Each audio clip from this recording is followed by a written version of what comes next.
policymakers, and industry experts via live and on-demand webinars, only from Bloomberg.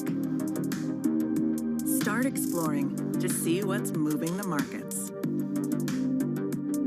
Visit Bloomberg.com/webinars. From New York City, from London, in Sydney, from Washington, in Tokyo. 9 a.m. in Beijing and Shanghai. Good morning, everyone. Have a great evening. Here's what I'm watching. You do not want to miss this story. Is there the kind of upside? This is Bloomberg News Now. News when you want it at the touch of a button. Another volatile day on Wall Street. We're seeing big moves. All eyes on Capitol Hill as Democrats and Republicans prepare. Today's job numbers casting doubt on the Fed's next move. Inflation remains front and center. And that's news when you want it with Bloomberg News Now. Get it 24/7 on the Bloomberg Business app, Bloomberg.com, and anywhere you get your podcasts. Bloomberg News Now. Context changes everything.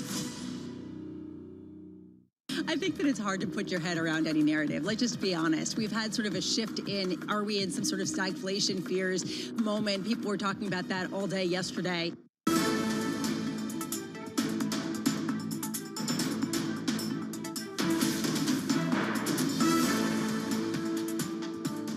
A few minutes to go until the start of cash equities trading. Welcome back to Markets Today. I'm Anna Edwards in London with Tom McKenzie. And here are your top stories. Leaving the door open, two-year Treasury yields top 5%. To hike if needed. Stocks in Asia follow Wall Street lower.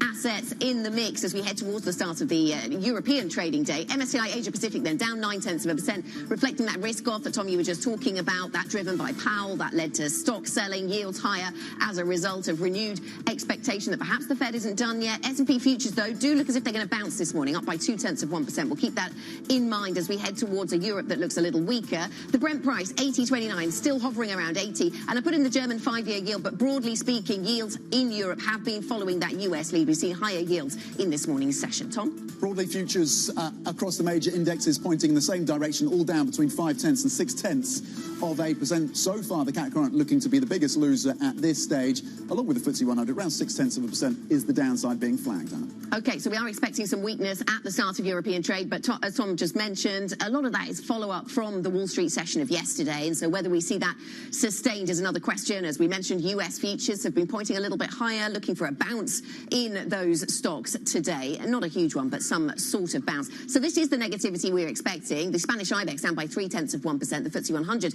down by 0.4%. The Bloomberg dollar index is flat, the euro also, and the pound. So not a great deal of movement in FX markets. We are digesting, though, that movement higher in yields yesterday on Wall Street. We're seeing some of that reflected in European markets. You can see a lot of those European yields are going higher. Not everywhere. Short end of France looks a little different. And some of the interesting commodity stories coming through, mixed, shall we say. Some of them are fairly flat. Brent's fairly flat, but we are seeing a little bit of weakness on some of those natural gas prices this morning. So a negative picture overall for stocks. Tom, what do you see in sectors? Just one sector across the major sectors that is standing out today in terms of the optimism, the positivity, of course, very modest, given you are still set for 3 straight weeks of losses for oil. But energy is gaining just 0.2% within the context that there's been the weakness, of course, over the last few weeks. Every other sector is in the red. Biggest losses coming through right now for the consumer sector, down a full 1%. Basic resources in similar territory as well, down about 1%. Tech also taking a hit, off about 0.9%. So So those are the biggest losers across your sector so far. Travel and leisure taking another knock, down a full 1 percentage point. It was one of the biggest losers across your sectors yesterday. It's Flutter within the entertainment space that weighed on that sector. Further downside for travel and leisure today. So that's where the biggest losses are coming through. Again, just one sector in the green, energy up 0.2%. Across your European stock 600, the benchmark here this Friday, down 0.4%, Anna. Okay, Tom, with the sector picture, let's get into the conversation around these markets. Sam Unstead joins us from the Markets Today blog.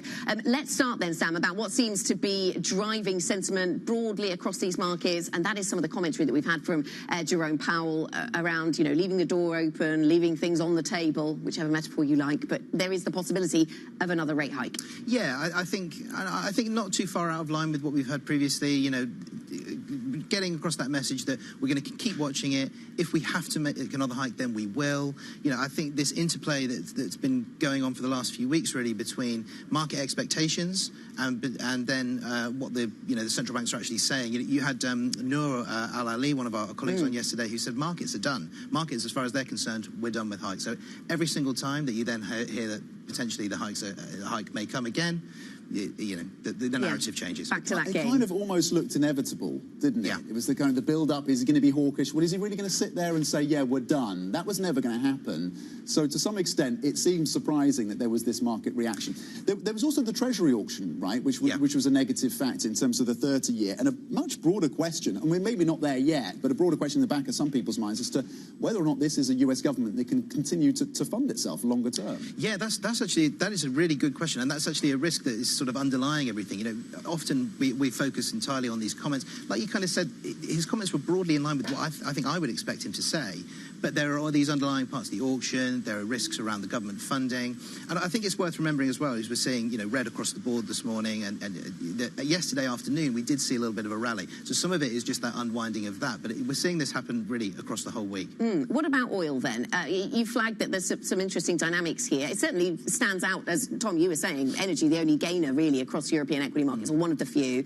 This morning, we're kind of range bound at around $80 on Brent over the last couple of sessions, but we've backtracked from the highs driven by geopolitics, driven by war in the Middle East. Yeah, I think that's right. And actually, I was on earlier this week, and we were saying that the market is really moving back to fundamentals. So we'd had 3 or 4 weeks where the Israel-Hamas war risk premium, as everyone is calling it, had gone into the market. That now appears to have pretty much come out entirely, and the focus has gone entirely back to demand, supply, and any other risks that we would normally be talking about with oil, and it does seem that the volatility that we'd seen in the last few weeks is starting to come out of the market. Yeah, Sam, thank you very much indeed. Yeah, what really stood out to me within the narrative around oil and energy was the forecast around potential downside in terms of demand for gasoline in the US as well. Sam Unstead on some of the key market themes for us this morning. Thank you, Sam. Just touching base on what's happening with SBB. By the way, of course, you can get more from Sam and the rest of the brilliant team on the Markets Today front page, of course, on the website, or by typing TLIV Go on the terminal. On SBB, of course, the major real estate business and landlord over in Sweden. It's currently down 3.5%, and the story that's come through is the demand for repayment that's come through from Fir Tree Partners, which is a New York-based investment firm, claiming that the landlord, SBB, is in breach of a key debt term. So that is weighing on that troubled stock, of course, linked to the downside that's come through for the Swedish real estate market. We'll keep you across that story, currently down around 3.5%. We just stick to SBB, don't we? Because to say the full name would upset all Swedish viewers, so you should be thankful. Yeah, so Tom, you're right, down by 4% this morning then. So here's what we're watching out for today. At 12:30 p.m. UK time, the Dallas Fed Chair Laurie Logan will be speaking at the ECB's conference on money markets. At 3 p.m, we get the latest University of Michigan sentiment survey out of the United States. A short time later, at 3:20, ECB Governing Council member Joachim Nagel gives a speech in Germany on financial policy challenges in an environment of high inflation. And at 4 p.m. UK time, we're due to get a reading of Russian CPI for October. And Mark flagged to us, Tom, still to get the data out of the US, University of Michigan sentiment, that could be interesting. He was talking about the reliability of this data set, or rather its relevance, its wider implications, and perhaps he's not as convinced about it as he was, but still useful to get that as we continue to watch for signs as to whether we actually end up in recession in the US or not. Well, he very much has a stake in this because he's made that very bold call. Is it bold? I don't know. He's made a call that we're going to get a recession in the US. He's in good company. Either this quarter, yeah, he's not alone. He's not alone. This quarter or early next year. And so far, we're still a stretch away from that, given what's happening. The relative resilience. We're starting to see cracks in the labour market, but as he says, it's all about the consumer, isn't it? Richemont as well is another stock we are briefly checking in on. Disappointment there in terms of sales, particularly around its luxury watches, and that stock falling around 4% so far in the session. We'll keep across that story as well, the luxury space, the divergence you're seeing across many of these names. Hermes, a very different picture broadly in terms of their earnings picture. Coming up, SBB falling, as we mentioned, after bondholders demand repayments on a breach claim. We will bring you the details of that story. The stock down 3.7%. This is Bloomberg.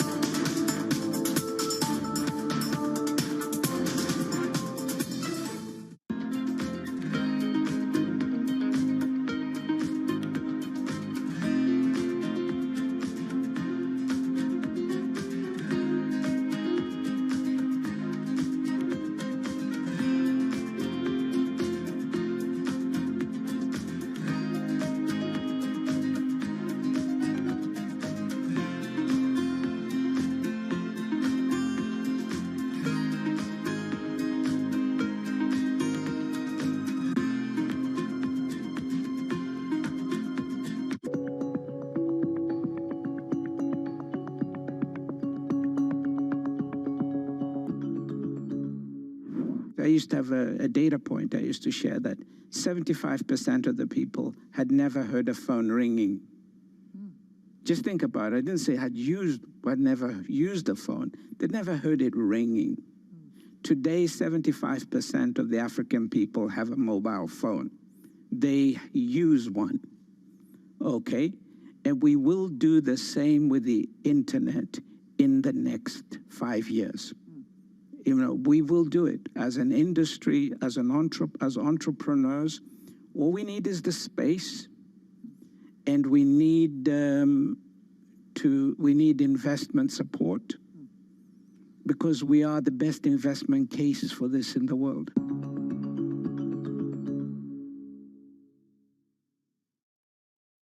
Business Week Radio, live weekday afternoons at 3 p.m. Eastern. We got a little bit of talking. Come on, are you guys ready? Harnessing the power of Bloomberg Business Week, Carol Masser and Tim Stanovic bring you the latest news from the worlds of business, technology, politics, and more. How does the Fed play into this and what the Fed does potentially? This is so exhausting and this is so all-encompassing. Listen on Bloomberg Radio and streaming on YouTube and Bloomberg Originals.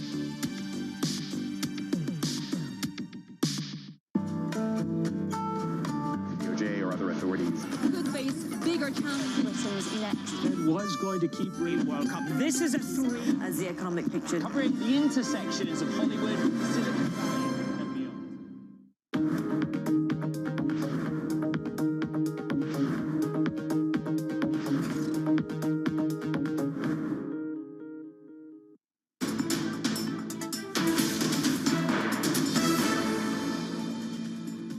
This is Markets Today. We are just coming up to 10 minutes into our European trading day, and there's a lot of red on that screen. Tells me the European stocks are under pressure today, down 0.4% though on the Stock 600 as we catch down with the Wall Street session of yesterday. Let's get a check on some of the individual stock movers. Joe Easton from our equities team has an update for us. Where do you start, Joe? There's quite a lot of movers this morning.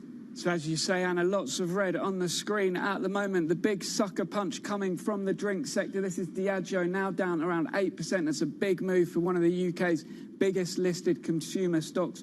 Weakness in Latin America as people trade down, choosing cheaper versions of their drinks, according to them. We're seeing it feed through into a number of other drinks companies, including AB InBev. Now, this one was actually expected to rise, so they got an upgrade over at HSBC. But as soon as that statement came in from Diageo, we're seeing a lot of those other drink makers under pressure now. So that one getting hit hard. We've also got Richemont Dropper, the owner of Cartier watches. Weakness in Europe, not making up for some of that strength over in China. China is strong. The US looks okay, but that one is down today. Now, SBB, as you say, I don't think any of us are going to attempt to pronounce it, but that one down 5% today.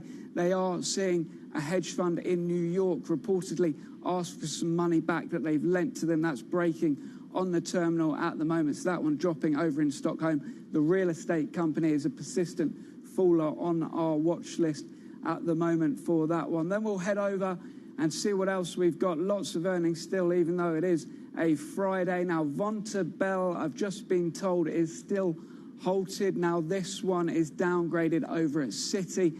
Unusual for this asset manager. It is a pretty stable one over in Switzerland, well known in the market. They're not got a price, but that one is called lower at the moment. A big gainer is GN Store. Now, this is hearing aids, Europe's biggest listed maker of hearing aids, reporting strong numbers, and that is quite surprising given we had a warning from their rival Demont just a week ago. So that one jumping today. Redrow, the UK home builder, weak demand once again amid high rates, not helped by that data today.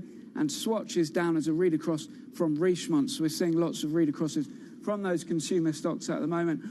On the final board, we may even have one more drinks maker on this board. I do believe I was seeing the Magners Bulmer cider maker was down. We've also got Allianz as well. We had that one in stocks to watch. Now, Allianz looked pretty strong on PIMCO, the fixed income bond trading firm, doing well. We've got a warning on capital reserves from SCOR, which is an insurance company, one of the biggest decliners today. Analysts very negative on that one.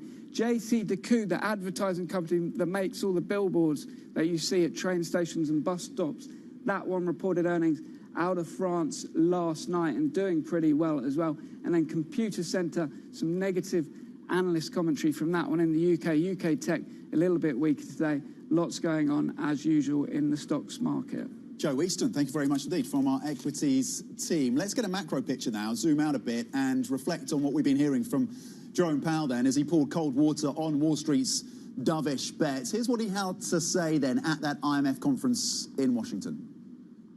If it becomes appropriate to tighten policy further, we will not hesitate to do so. We will continue to move carefully, however, allowing us to address both the risk of being misled by a few good months of data and the risk of over-tightening. Okay, joining us now is Frederic Carrier, who's the Managing Director and Head of Investment Strategy at RBC Wealth Management. Frederic, thank you for joining us this Friday morning. So we start with a question as to what drove the sell-off yesterday and the run-up again, the jump in yields. Partly it is assumed the comments from Jay Powell, but also the weak Treasury auction on the 30-year out of the US. So I just wonder to what extent and for how long this equity market is going to be in hock to the gyrations of the Treasury market. Is this a theme that continues into 2024? Look, the waiting game for interest rate cuts has started in earnest, and you will see the pendulum of sentiment swing very, very abruptly. So for us, we realize that over the next year, there are a number of very important events for the market. Interest rate cuts, of course. There is this sovereign maturity wall, presidential elections, and Japan abandoning its negative interest rate policy. All of that against a backdrop of geopolitical tensions. So for fund managers, really, you need to do two things. One, you need to be able to trade the ranges. You need to be very dynamic and spot when sentiment is excessive, either euphoric or overly pessimistic. Trade these ranges. And then you have to be able to diversify using all the tools at your disposition. So if clients' risk profile allows, then we would look to add some alternatives, some structured products, invest in assets which are not related to the economic cycle.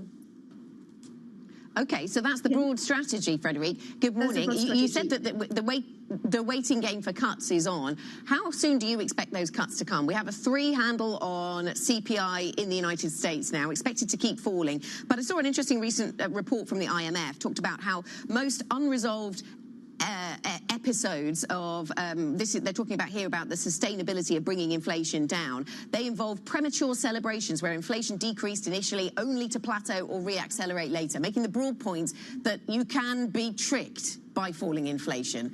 Do you think we're in danger of being tricked? I think that the decrease in inflation we've seen so far is relatively easy to achieve.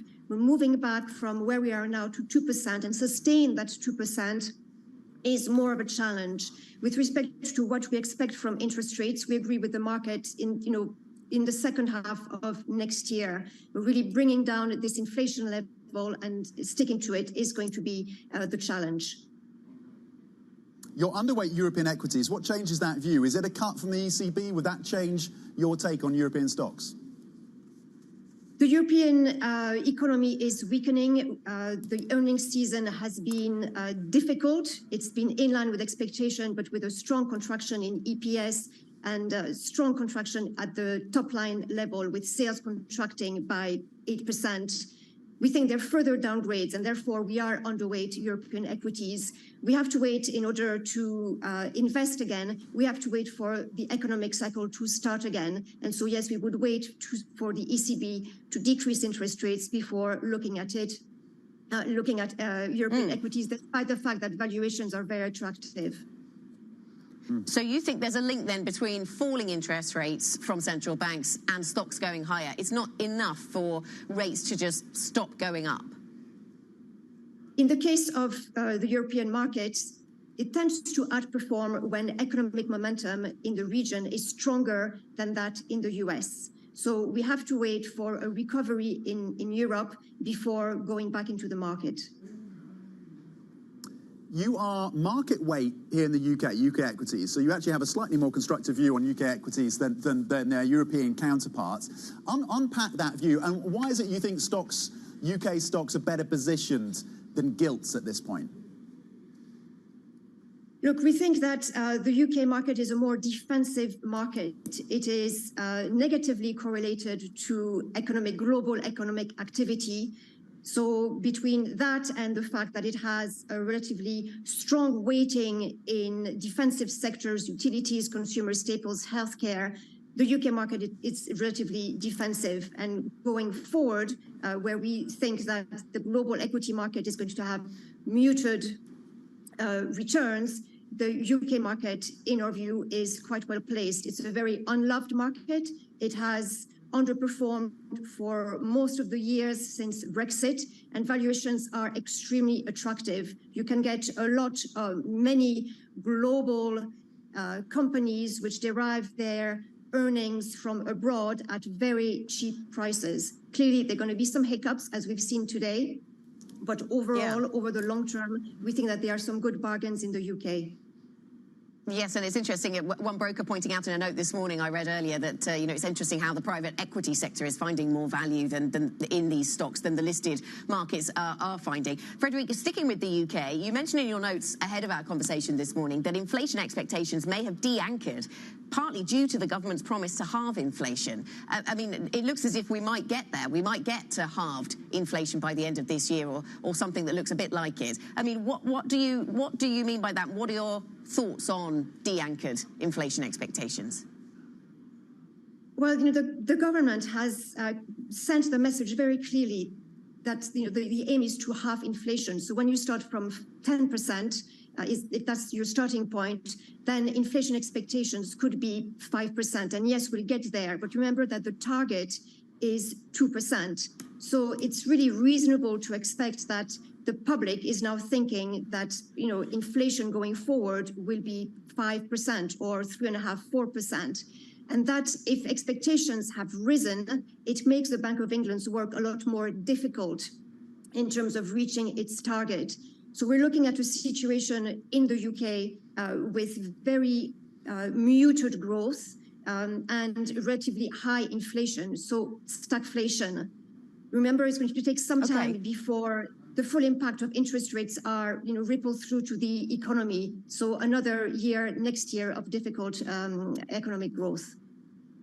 Frederic, that's really interesting. So something that was designed to bear down on inflation as a statement, perhaps having a different impact. Frederic Carrier, thank you very much for bringing us your thoughts. Managing Director and Head of Investment Strategy at RBC Wealth Management. Coming up on the programme, falling revenue from Swiss watches sees an unexpected drop in the earnings picture for Richemont. We break down the numbers next. This is Bloomberg.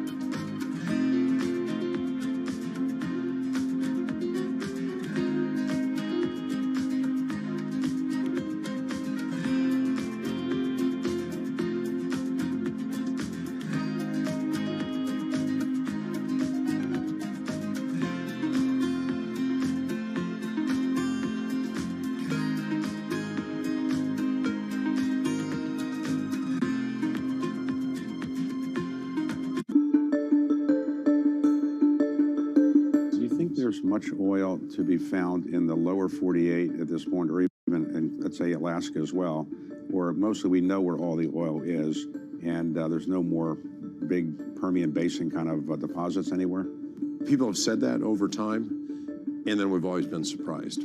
And so the U.S. has been explored more than any other place in the world. I think the industry has a good idea, but technology allows you sometimes to recover things that you haven't been able to before. That's the story of shale. The other one that continues to be a positive story is deepwater Gulf of Mexico, where we'll go out and drill in a mile or more of water depth and then go down several more miles and find large fields. And the Gulf of Mexico is still relatively underexplored compared to the onshore. So I think there's still room for more discoveries.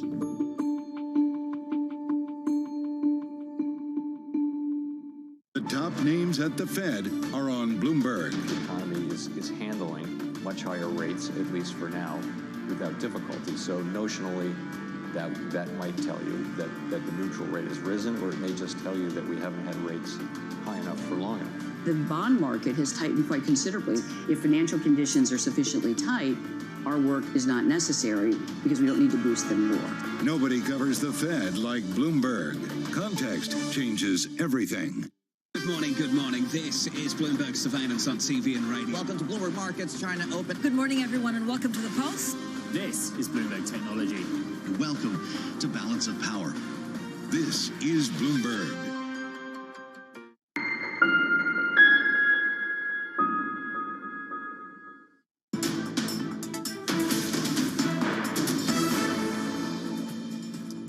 This is Markets Today. We are 24 minutes into your Friday European trading day. European stocks down 5 to 0.6%. Bottom list, consumer products down 2%.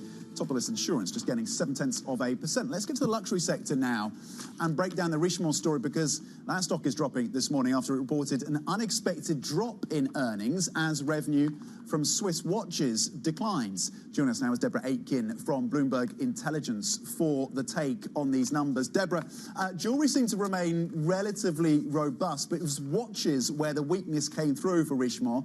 What is your sense as to how this positions the company going forward? How vulnerable is it within that particular segment? So 70% of the business is the jewellery side, and we saw growth in 2Q of 9%, which was aligned to consensus. Very profitable there. The biggest concern for the market at the moment will be what it calls the specialty watches business. And there, given we've got the Yoox Net-a-Porter exit discontinued for purposes on the operational side this time around, we're looking at 50% of that watches business doing well, which is own retail, and just under half of it struggling on the wholesale side. So there is more to do there, including in Asia and also in Europe. Okay, I can ask you about M&A in the sector. European authorities have approved the far-fetched purchase of a stake in rival Yoox Net-a-Porter from Richemont. What does that mean for the industry? Yeah, so good for the industry and good for Richemont overall. So the chair of Richemont, Johann Rupert, has been pushing for a long time for the e-commerce business overall for luxury goods, which was slow to get into the whole industry overall until a few years ago, for it to be more neutrally held. Farfetch is a very good ambassador to hold the business and pull these businesses together. We expect that for e-commerce, it moves over time from around 25% of the industry towards 40% on a 3 to 5 year basis. And on top of that, we expect Farfetch to move into profit next year. Very, very strong platform and works very well with many projects and many, when we think about it, partnerships on the front end. But that aside, for Richemont, if we think about its business, it has around 17 to 20% of its business that's underperforming, partly on that watches wholesale, and then the other side on its fashion accessories. Okay, Deborah, thanks very much for the update. So Deborah Aitken from Bloomberg Intelligence with a rundown on the luxury space this morning. Coming up, the UK economy flatlined in the third quarter as higher interest rates took their toll. We look at the numbers next. We'll get to some analysis. This is Bloomberg.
venture capital.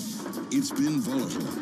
From bank crisis anxiety to AI exuberance, Caroline Hyde and Ed Ludlow chat with the biggest names about the latest tech trends. Is AI going to dominate the earnings narrative for this sector this week? I think we're seeing opportunity and potential platform shift that we haven't seen in a long time. If you're a company today and you're not embracing the changes that are taking place with AI, you're going to be behind. How do you prove to the investor base that you haven't just tacked on AI to make yourself sexy? It's very hard to differentiate if you're not experienced with AI. The startup stories. We think this is a watershed moment for technology. Certain categories are more exciting than others.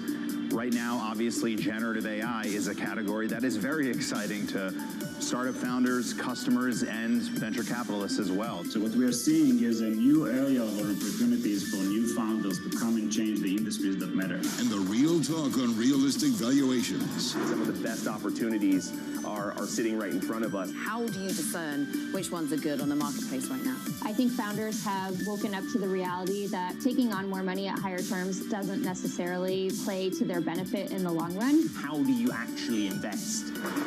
Follow the VC money on Bloomberg Technology, the only daily business show dedicated to tech right in the middle of the trading action. 12 p.m. on the East Coast, 9 a.m. in the West, only on Bloomberg Television. Always on the heartbeat of the tech sector. Spread across global markets. The real-time data aspect is going to be important. We're going to bring you expert analysis on that. Sure. Don't miss Bloomberg's interview with the...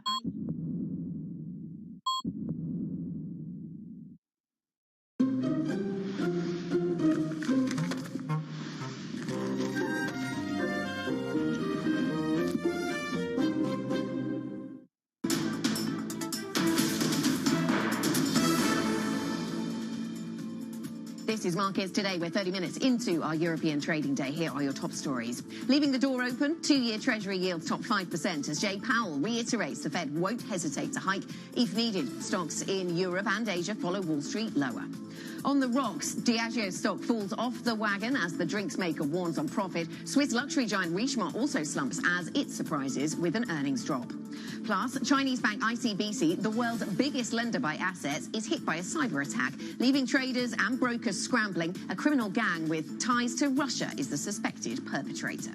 A lot going on then this morning. It's on from cyber attacks to the earnings stories, and those earnings stories are taking their toll on some of these European corporates. Yeah, they are indeed. Some of the heaviest losers coming through for the luxury space, and of course Diageo a mix as well when it comes to the consumer. At the top of the list across your sectors, we'll break it down in a little bit more detail. You've got the likes of Allianz because they've had some positive inflows from PIMCO, but there's also that catch-up as well in terms of the negative sentiment that came through towards the end of the day in the US yesterday. Yes, Jay Powell, not a big surprise, but keeping that door open to the potential of another hike. So pushing back, at least marginally, on that more positive sentiment. You had 8 straight days of gains across US equities. Someone said it's a little overdone. He closed the door on that, at least for now. Across what's happening then, the benchmarks here, the main indexes, you're seeing the DAX down 0.4, FTSE 100 off by 0.6%, and across the benchmark, losses of 2.5 points at 445 on the Stoxx 600. Across your sectors then, and I flagged what was happening broadly across the picture. One major sector in the green, energy just up 0.4%, but you're still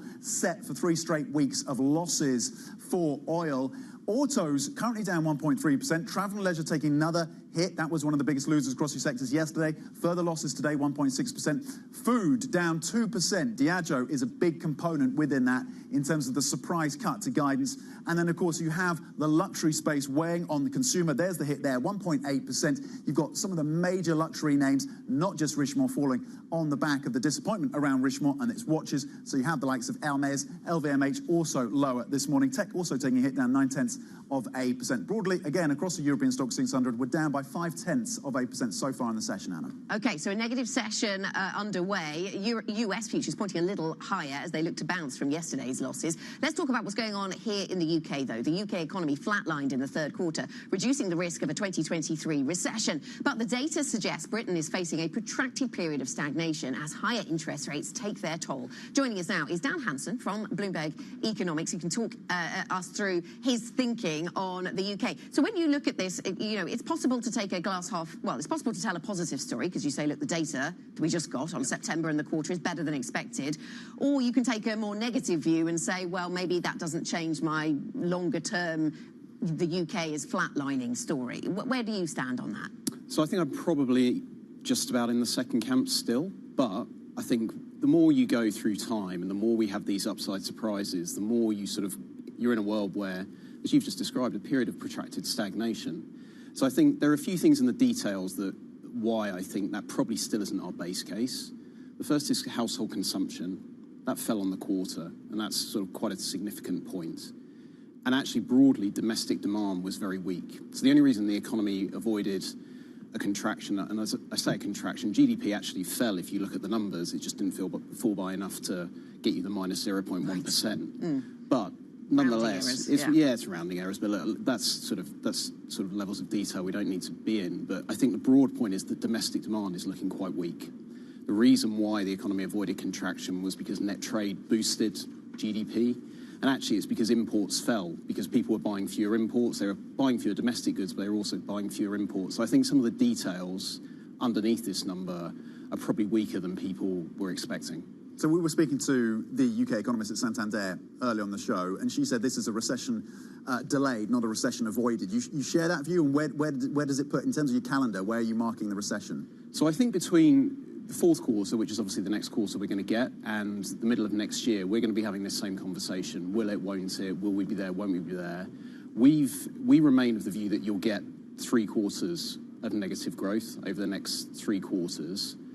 I think the really interesting question around all of this, when you take a step back, is stagnation enough to bring inflation down, or do you need more weakness than that to bring inflation back to target? And we've seen, and Hugh Pill said this, that services inflation has remained extremely sticky in the UK, and that's domestically driven inflation. And so the question is this period of slight upside surprises where the economy is stagnating, is that going to be enough for the Bank of England to get that down to 2%, or get that back down to 2% quickly enough for it to be comfortable, in the middle of 2025, which is what it's saying at the moment? And we'd call that a soft landing, maybe, then? Absolutely, yeah, that would be a soft landing. And if you look at the labour market, the UK is, obviously we've had a few issues with the data.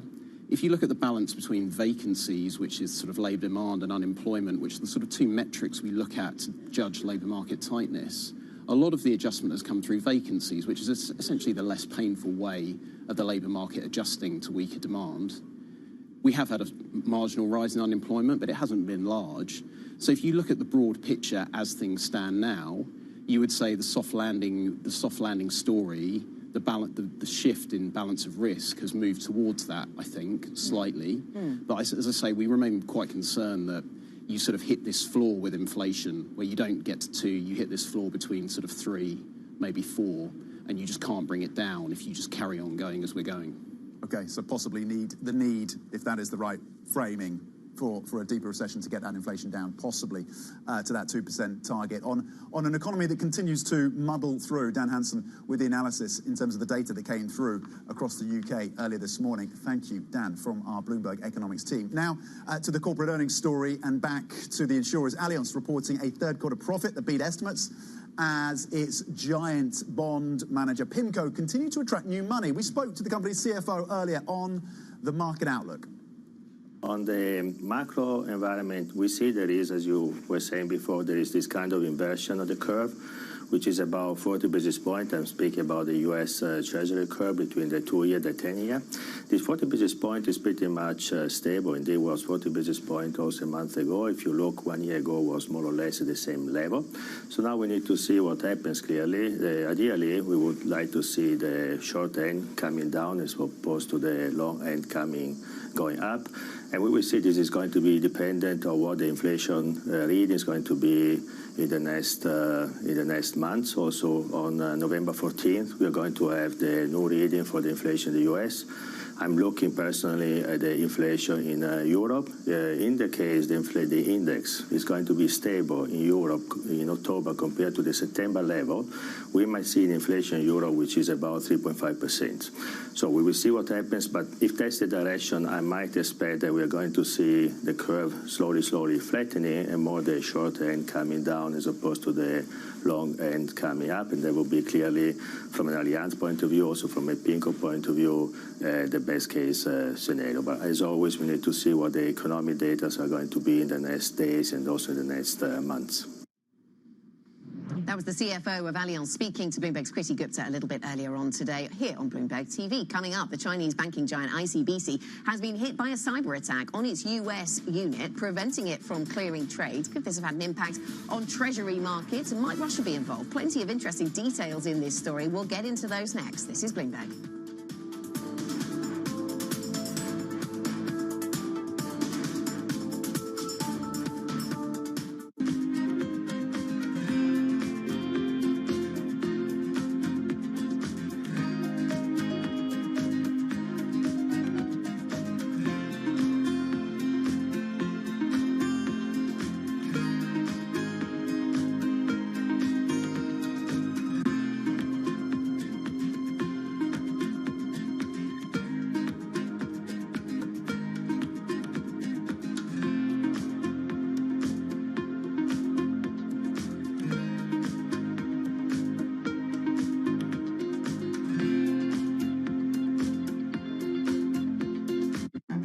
This will probably go down in history as one of, if not the largest financial crime ever.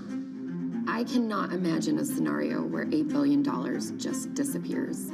Bankman-Fried has pled not guilty to multiple fraud charges. Sam was just too important in the crypto community. When someone says, I'm going to give $1 billion in the next 2 years, like that catches everybody's attention. As time went on, their ideas got like weirder and weirder. I don't think he even had almost a conception at some points that it was wrong or right. I think he just had the mentality that he has to win. This committee will not stop until we uncover the full truth behind the collapse of FTX. Sue, Mark. Are you in? I'm in. I'm in. We're in. Will this be the last of its kind? No. This is the nature of capitalism. Get over it.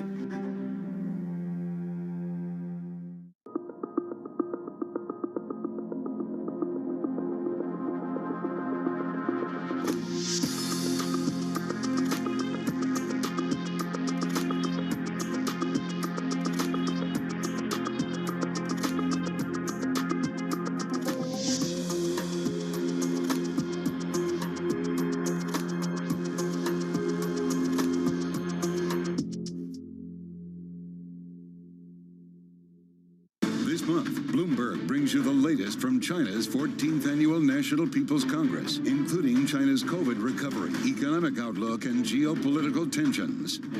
Continuing coverage this week on Bloomberg.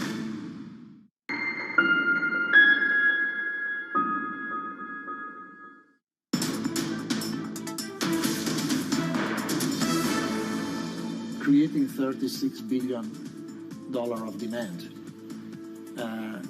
for an instrument and a situation in which, until very recently, people would say the AT1 market is no longer an investable market, or for sure not for a Swiss bank. Actually, creating a record demand for the instrument, it's a testament of the confidence, not only in UBS, but I do think also to the fact that to the Swiss system. The UBS CEO, Sergio Amotti, there on the bank's first sale of new loss-absorbing AT1 bonds since its takeover of Credit Suisse. The sale pulled in orders worth 10 times the debt available. Just a day later, demand for the debt pushed prices well above the face value on the secondary market. Let's get to another corporate story. Diageo then shares slumping, and by quite the amount, currently down 11%, more than 11%, dragging down other drinks makers as well after it issued a profit warning. Joining us with the details is Bloomberg's Dasha Afanasieva. Dasha, what are the details then? There's a lot of gloom around Diageo and this surprise cut that had come through late last night. This cut is relating to the Latin American and Caribbean region. Good morning, by the way. It fell. It's a warning on both its profit and its revenue. That's come as a complete surprise because just 6 weeks ago, Diageo updated the market saying, nothing to see here, nothing new. So it's really quite a surprise. Quite a surprise, and give us a bit more detail as to how this is being. I mean, I was going to say how is it being received by markets, but the stock's down by nearly 12%. So I guess that gives us an idea. Yes, this is probably the worst day of trading for Diageo ever so far, or heading towards it.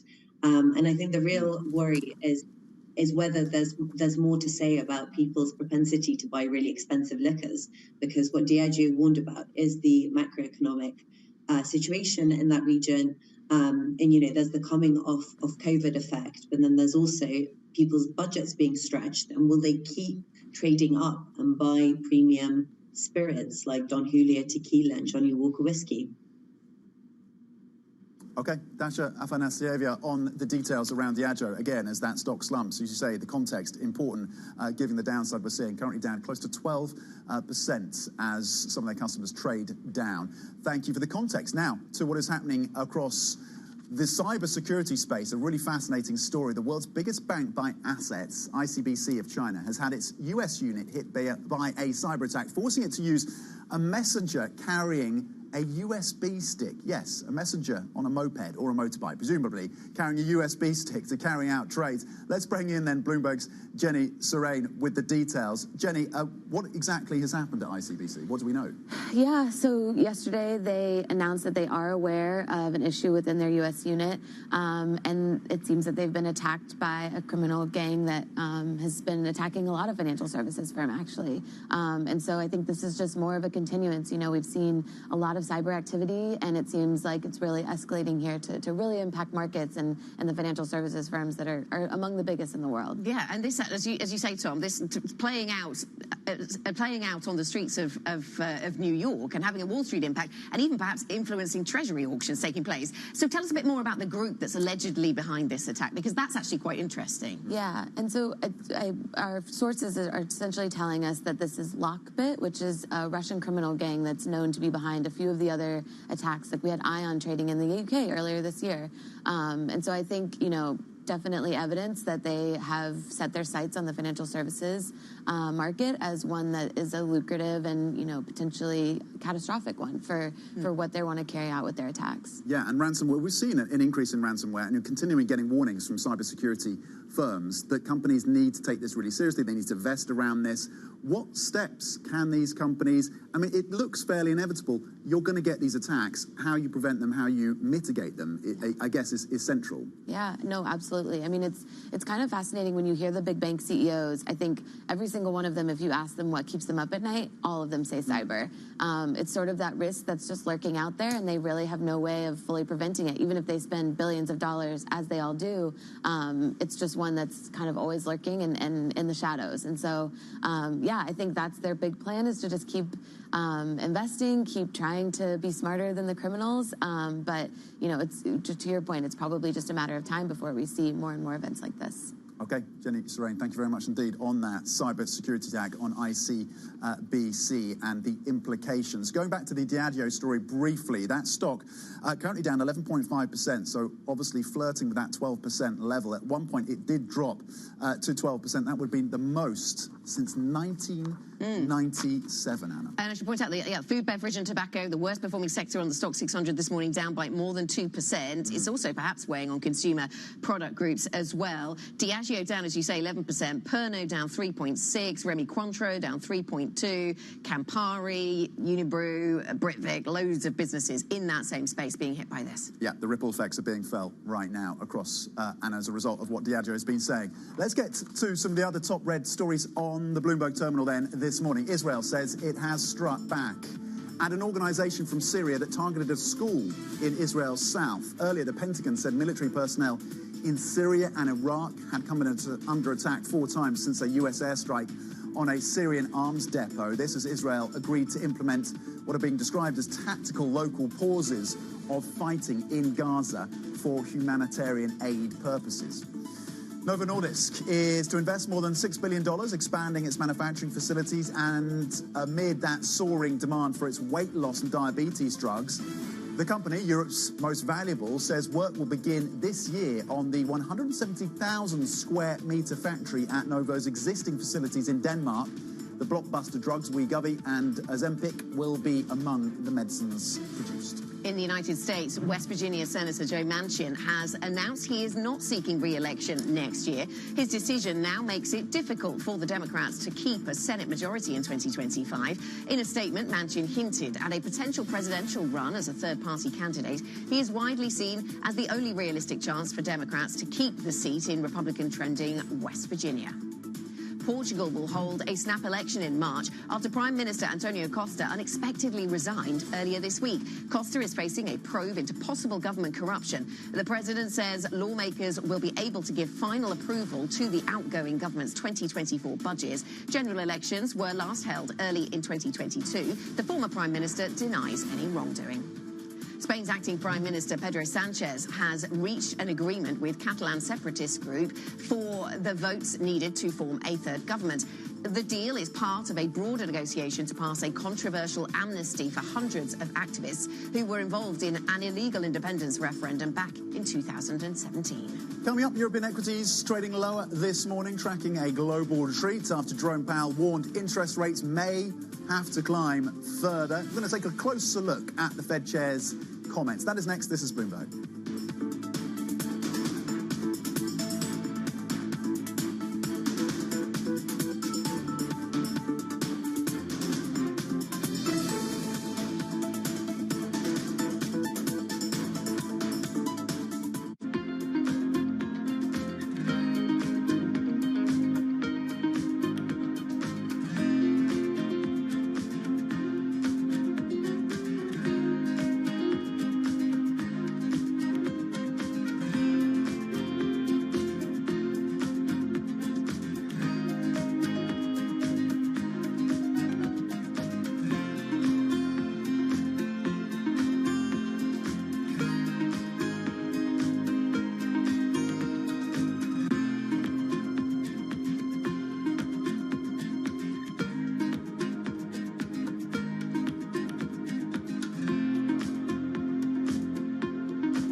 Crucially important, and I think we've moved from this attitude from it's an indulgence, a waste of time, almost an illness that needs a cure.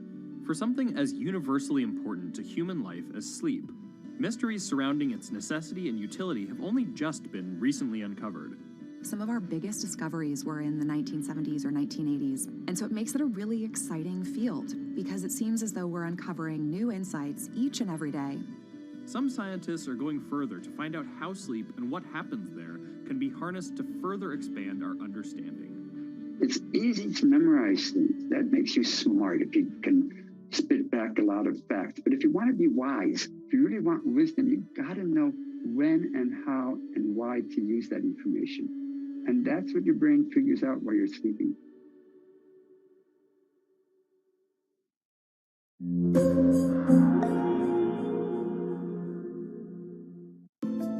Bloomberg covers the world with unmatched reach and resources. From more than 120 countries, the moment news breaks, 24 hours a day. Bloomberg, context changes everything.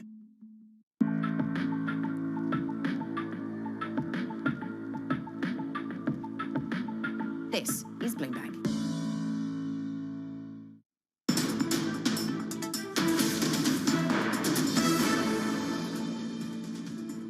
This is Markets Today, 8:51 in London, so 51 minutes into our European trading session, and markets are negative. US futures do point a little higher. Nasdaq futures, though, are flat. Tom, let's come to you on your morning must-read. A little, well, I was going to say light reading, serious subject, but written in a very light way by somebody we read a lot. Bloomberg Opinions, Matt Levine, on WeWork and how it has all transposed and what it's meant for Adam Newman, what it's meant for the business as well. But it is a really fun read. As you say, it's a serious subject, but on what happened to Adam Newman and how his fortunes have completely diverged with WeWork. Because as Matt Levine says, it turns out that, yes, maybe WeWork's not very good at making any money. It's obviously fallen into bankruptcy, and we had that confirmed this week. But Adam Neumann has come out of this relatively well. Here's the quote then from this piece. Oh, yes, Adam Neumann really did figure out how to make money. He figured out how maybe the best and funniest way anyone has ever made money in the history of capitalism, which is act crazy around Masayoshi Son until money spews out of him. The liabilities for WeWork is worth reflecting on. $19 billion US dollars. They have assets of just $15 billion. So there's the $4 billion gap there.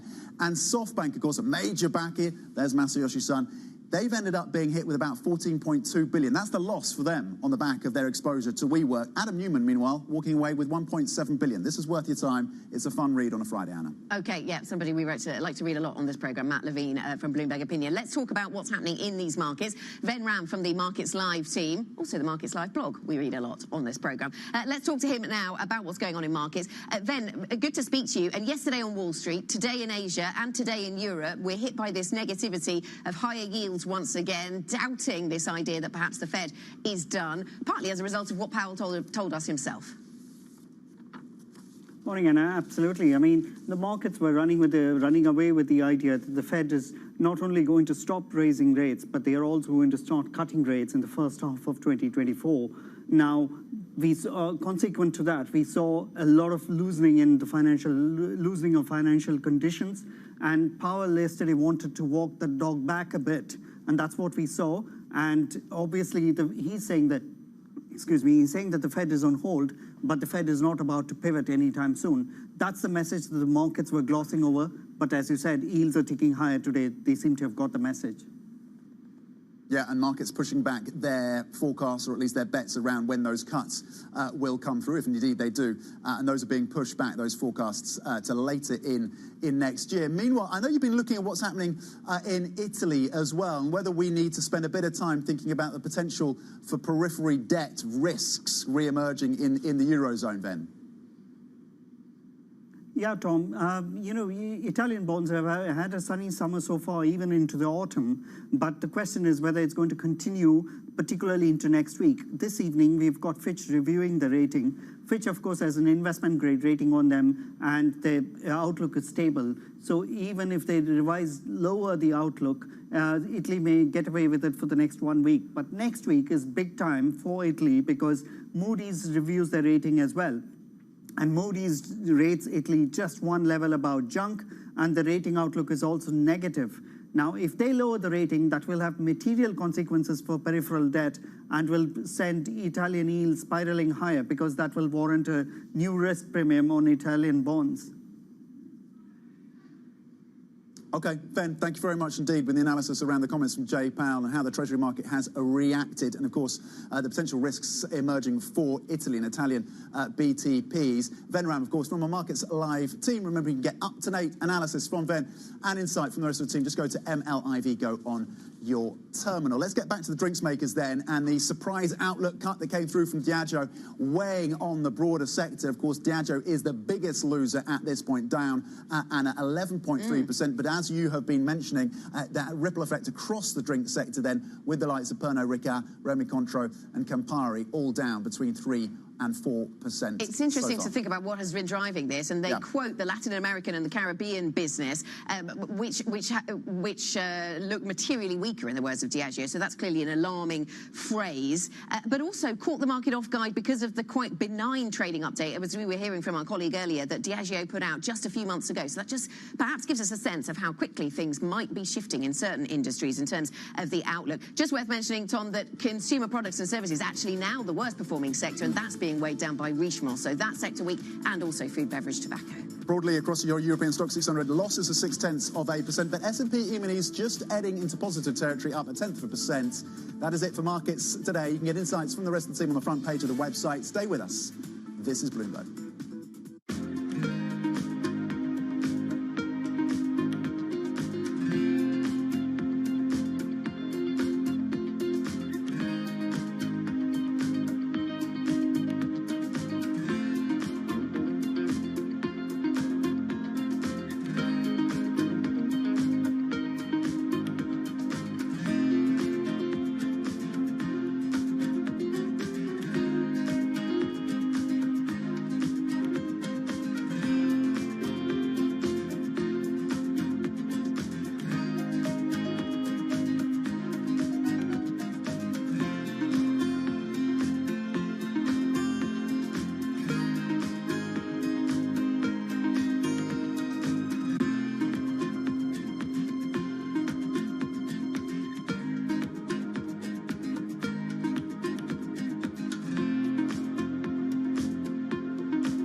Kenyan athletes are getting better and better, and their times are getting quicker. Agnes Tirop takes the win and the world record.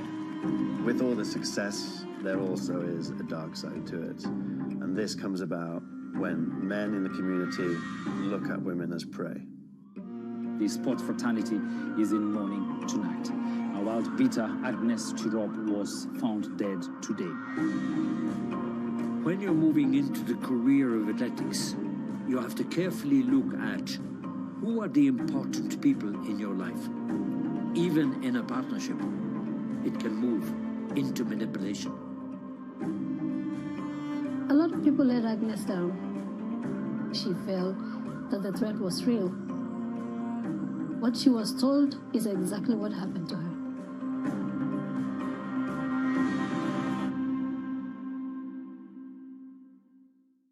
Bloomberg has enhanced search on the terminal to deliver what you need when you need it. Now, you can simply type phrases in everyday English in the command line. Compare financials. Find people. Analyze markets. You can enter phrases or ask questions. What do you want to know today? Ask a question or visit SearchGo to find answers now. Slice through the noise. Forget the noise, ignore the noise. Is this just going to be noise? Just noise. It's noise versus signal. Now, more to the point. What is the lesson or the observation?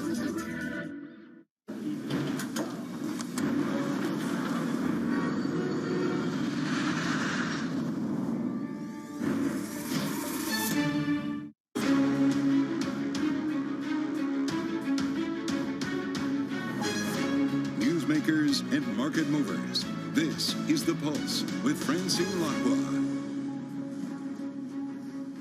Good morning and welcome to The Pulse. I'm Kriti Gupta in London with the conversations that matter. Here's what's coming up on today's program. Two-year Treasury yields topping 5% as Jay Powell reiterates that the Fed will not hesitate to hike if that's what's needed. Stocks in Europe and Asia following Wall Street lower.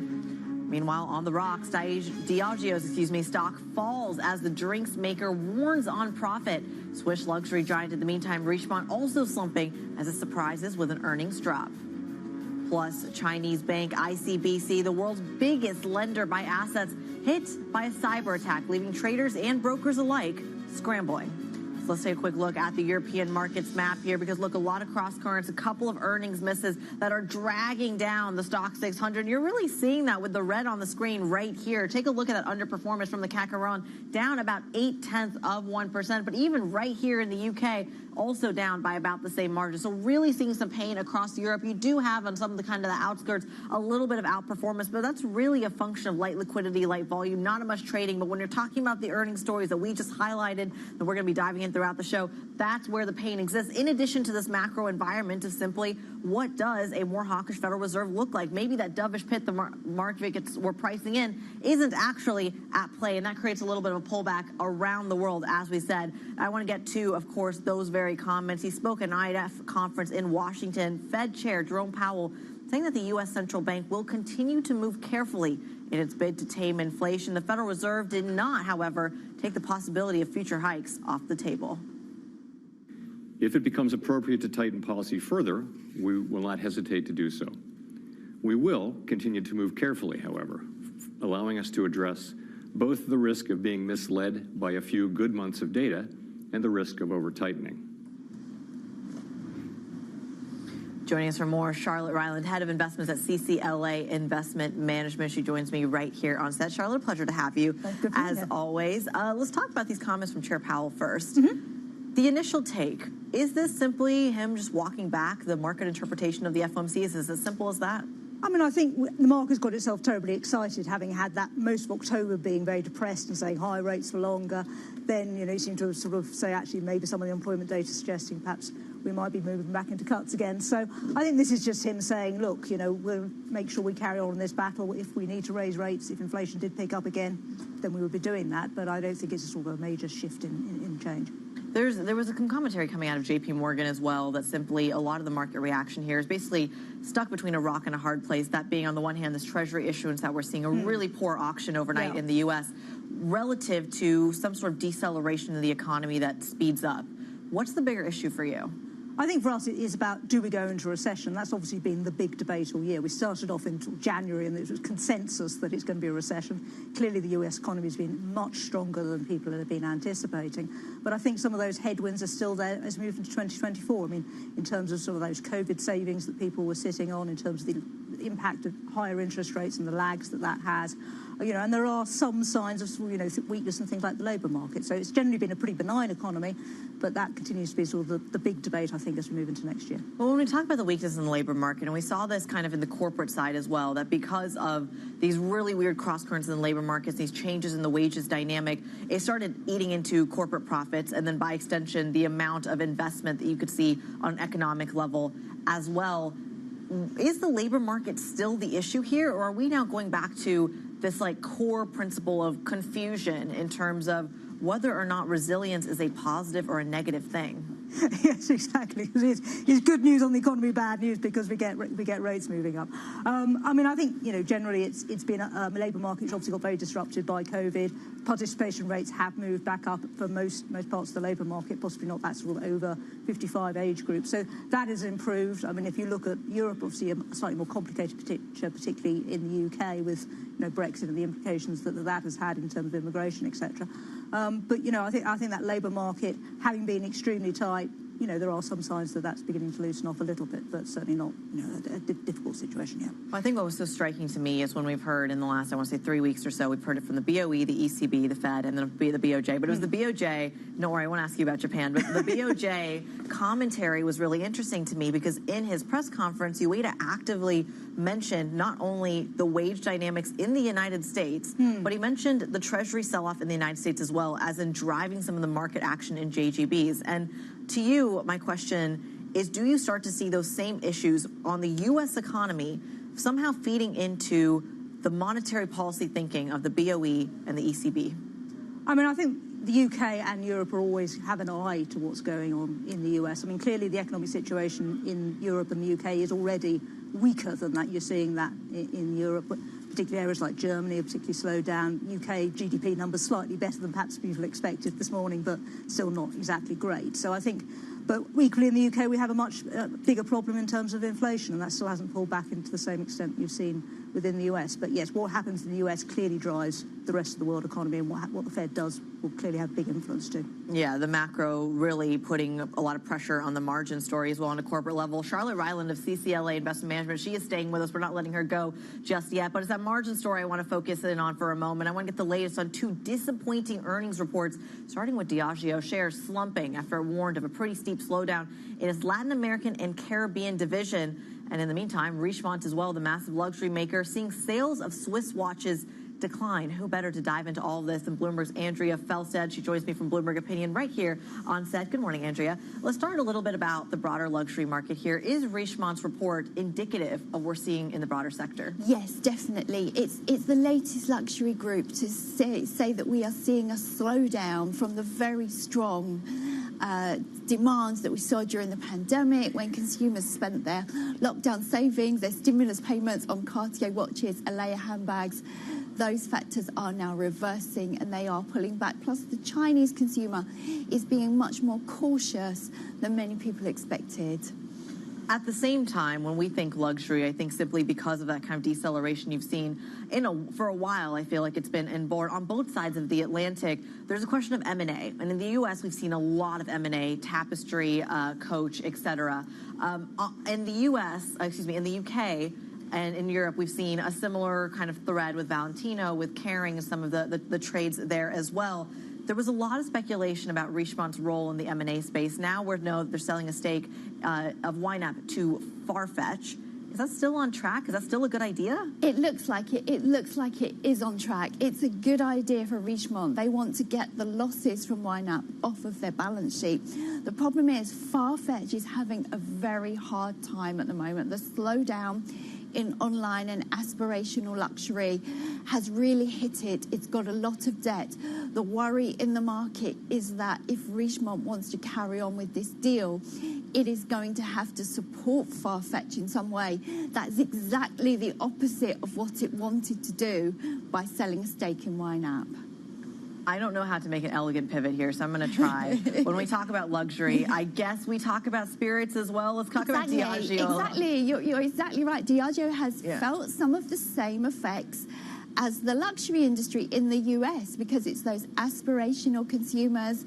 They were spending on luxury. They were also going out when they could and spent on pricey tequila and spirits. That's unwinding. But what has caught Diageo out today is actually the Latin America, Caribbean market, which has been a big surprise, I think, for the market. Yeah, the fact that the growth markets really aren't able to stabilize some of the broader macro story as I think they were kind of meant to in the first place. Bloomberg Opinions, Andrea Felstead, we thank you so much for dropping some insight on those two major earnings stories. And like she said, earnings season is in full swing. You are seeing this demand pullback. Let's get back to Charlotte Ryland, bring back in the macro. She's the head of investments at CCLA Investment Management.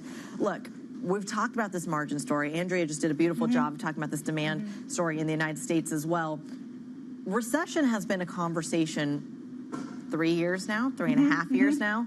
This feels like an old conversation to have. Is recession the solution to kind of the risk of zombification of economies around the world? I mean, I think, the confusion we've had some parts of the economy really slowing down, so particularly the sort of durable goods area, manufacturing has definitely had a slowdown. But the services part of the economy has continued to grow very strongly. And part of that, that sort of COVID overhang. Yes, people have been going out buying LVMH handbags, but they've also been going on holidays. Travelers had a great year. Restaurants have had a reasonably good year. So, I mean, that's been that sort of dynamic, that sort of mixture has been going on. And so, I suppose the question as we move into next year is, does some of that begin to slow down? But equally, you could have things like manufacturing beginning to pick up again. I mean, we're talking a lot about manufacturing. I want to come back to the financial side of the equation, the consumer confidence specifically. In the U.S. at 10 a.m. U.S. time, we get consumer confidence data as well. And we've been talking as well as a lot about the Chinese consumer. And I'm curious how much the consumer is really driving any increase in the global economy that you're seeing, as opposed to it being more production and corporate-led. I mean, I suppose the stats always tend to look on that manufacturing side, but the US economy is predominantly about the consumer, and that consumer has, despite, the rise in sort of living costs, has been doing reasonably well. China, of course, is in a much more difficult situation. You had that very prolonged COVID lockdown, which definitely has affected sentiment, and you've got their property market in all kinds of trouble. Now, that's not ended up being a sort of US-style collapse that we saw sort of 2007 kind of levels, but it certainly must be a drag on consumer sentiment. That's your major sort of savings pot, I suppose, is those property markets. So those are slowing. That's difficult. And you add into that, youth unemployment is not great either. So that Chinese consumer has not bounced back in the way that people had hoped this year, but it still continues to be sort of a longer-term, driver potentially. I'm old enough to remember pre-COVID when Chinese data mattered more for the economy, exports, trade deficits, et cetera. And it feels like, to some extent, it held that role when it comes to European luxury. Andrea Felstead kind of talked about where the slowdown is coming from. Is China still relevant to the rest of the economy when some of those trade relationships are deteriorating, when they have this kind of post-COVID policy where the Chinese consumer may mean less to the global economy? I mean, I think around the edges, clearly we are beginning to shift away from China as the manufacturing hub of the world, but it is still that manufacturing hub. It is still a market of over 1 billion consumers whose levels of wealth has increased massively over the last 20 years. So it is still, a really important market. Yes, it's not growing at the same levels that we saw before, and we've seen companies like Estée Lauder, for example, really struggling in the Chinese market over the last year or so. But is it still going to be a really important market for all of those companies? Yes, it is. When talking about, I'm going to come bring it back to monetary policy as well. And it feels like when you look at some of the data coming out of China, specifically from the PBOC, from the liquidity reserves, from the FX story as well, this idea that perhaps demand for more safer assets like treasuries, for example, is deteriorating. This is a much longer-term story. We're talking about fiscal deficits, et cetera, et cetera. Does that matter for the short-term story that this de-dollarization narrative exists, this exposing yourself to treasuries exists from Asia, from pieces of the Middle East? Does that matter to your investor playbook? I think round the edges, and I think the thing with the bond market is it is now at levels where it's actually investable again. Having been for many years, the yields were so low, it just wasn't a sensible place to be. You should be in other risk assets. Now, actually, is a reasonable place. If you compare that to, say, REITs, or you compare it to some of those sort of safe you would buy at assets. 5% to your yield? Possibly so. Yeah, I mean, I think our view is that you would probably come to the peak of rates, short of another inflation shock. Yeah. So therefore, we've actually got a little bit of value on the table in terms of bonds. So, I think it's part of portfolios again. The juicy real yield making an appearance. Charlotte Ryland, Head of Investments at CCLA Investment Management, we thank you so much for joining the program. Coming up, the UK economy flatlined in the third quarter as higher interest rates took their toll. We look at the numbers next. Stick with us. This is Bloomberg.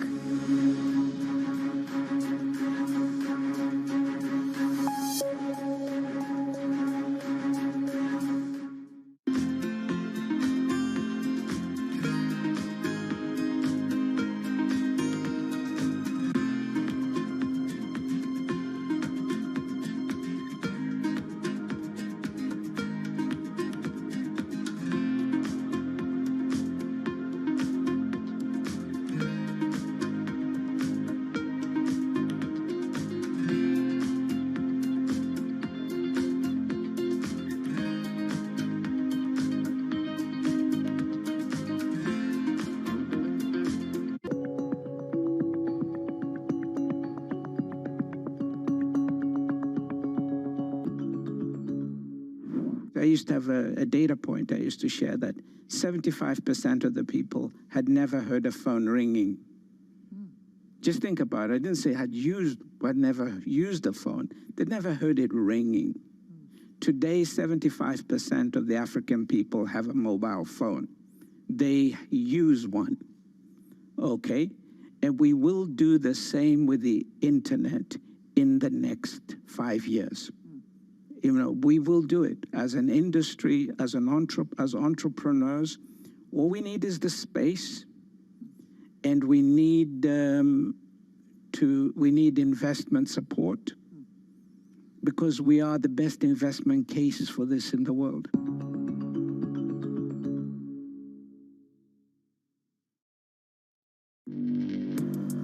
Access the financial world on demand. Hear from leading economists, policymakers, and industry experts via live and on-demand webinars, only from Bloomberg. Start exploring to see what's moving the markets. Visit Bloomberg.com/webinars.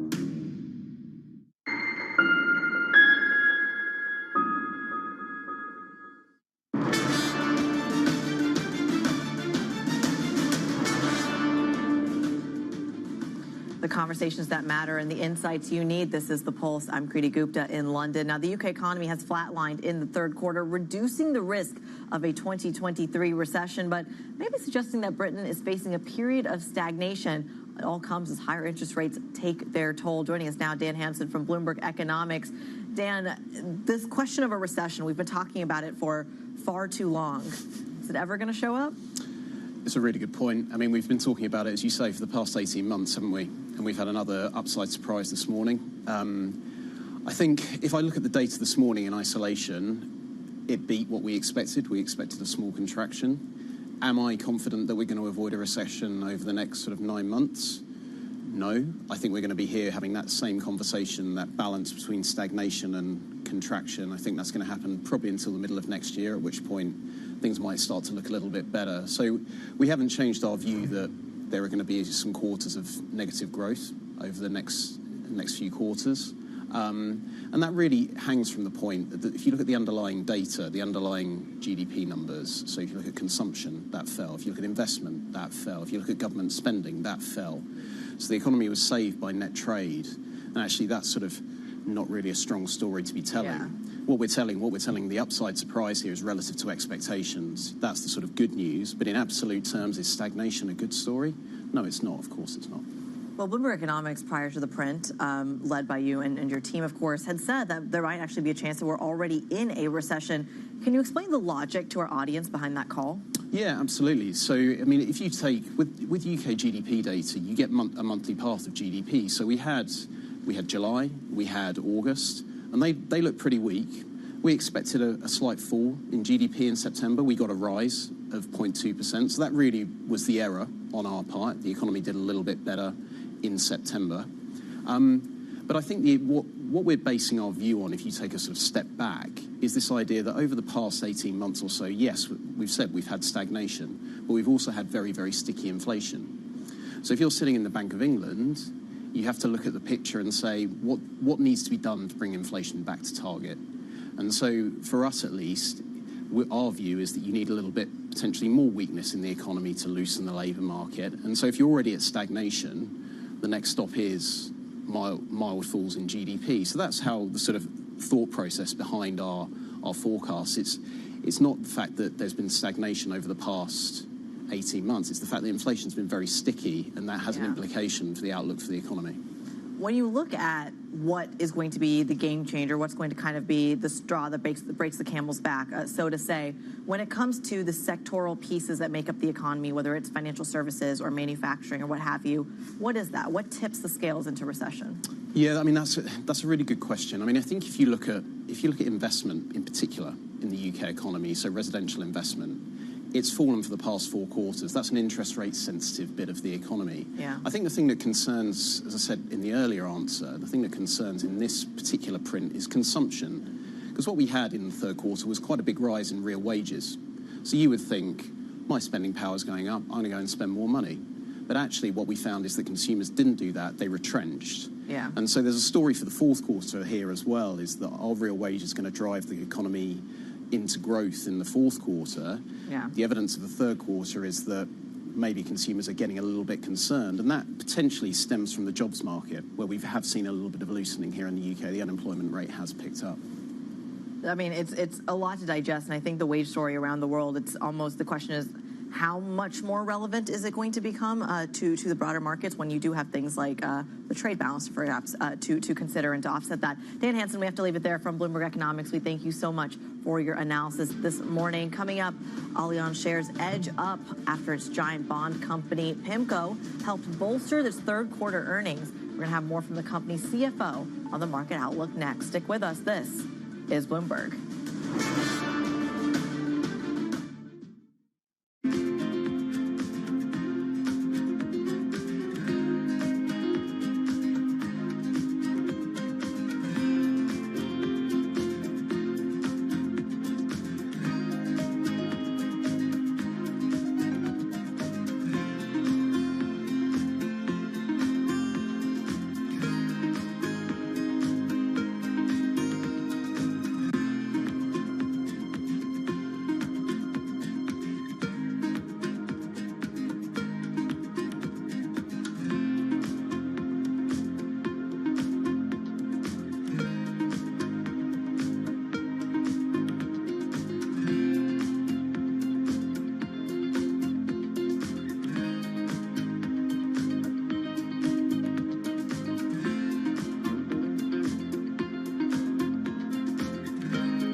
There's much oil to be found in the lower 48 at this point, or even in, let's say, Alaska as well, where mostly we know where all the oil is, and there's no more big Permian Basin kind of deposits anywhere? People have said that over time, and then we've always been surprised. And so the U.S. has been explored more than any other place in the world. I think the industry has a good idea, but technology allows you sometimes to recover things that you haven't been able to before. That's the story of shale. The other one that continues to be a positive story is deepwater Gulf of Mexico, where we'll go out and drill in a mile or more of water depth and then go down several more miles and find large fields. And the Gulf of Mexico is still relatively underexplored compared to the onshore. So I think there's still room for more discoveries.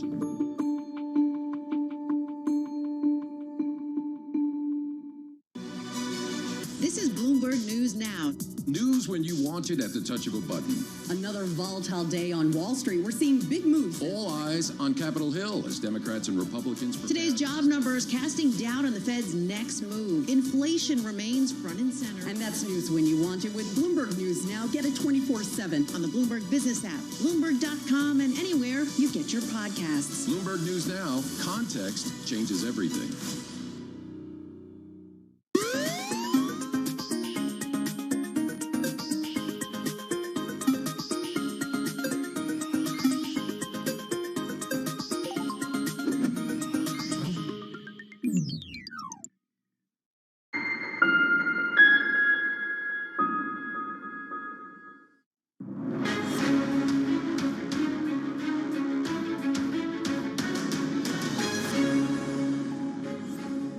The conversations that matter and the insights you need. This is The Pulse. I'm Kriti Gupta in London. Allianz shares have edged higher. That comes after its third quarter profit beat those estimates. That all really fueled by giant bond manager PIMCO continuing to attract new client money. We spoke to the company's CFO earlier on his market outlook. On the macro environment, we see there is, as you were saying before, there is this kind of inversion of the curve, which is about 40 basis points. I'm speaking about the U.S. Treasury curve between the 2-year and the 10-year.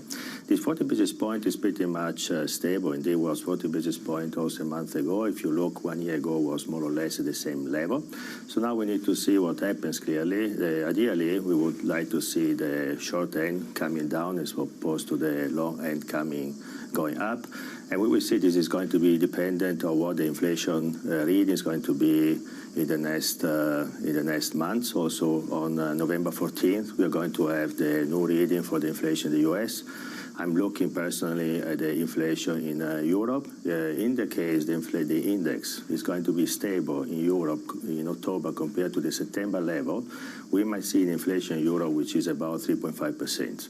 So we will see what happens, but if that's the direction, I might expect that we are going to see the curve slowly flattening and more the short end coming down as opposed to the long end coming up, and that will be clearly, from an Allianz point of view, also from a PIMCO point of view, the best case scenario. But as always, we need to see what the economic data are going to be in the next days and also in the next months.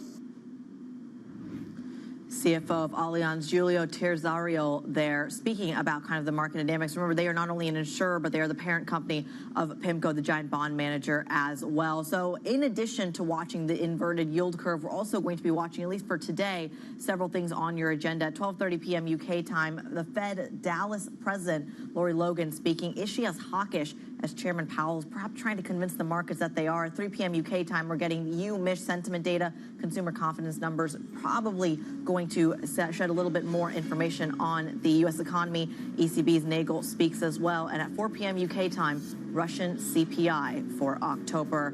Stick with us. More markets, more geopolitics ahead. This is Bloomberg.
This will probably go down in history as one of, if not the largest financial crime ever.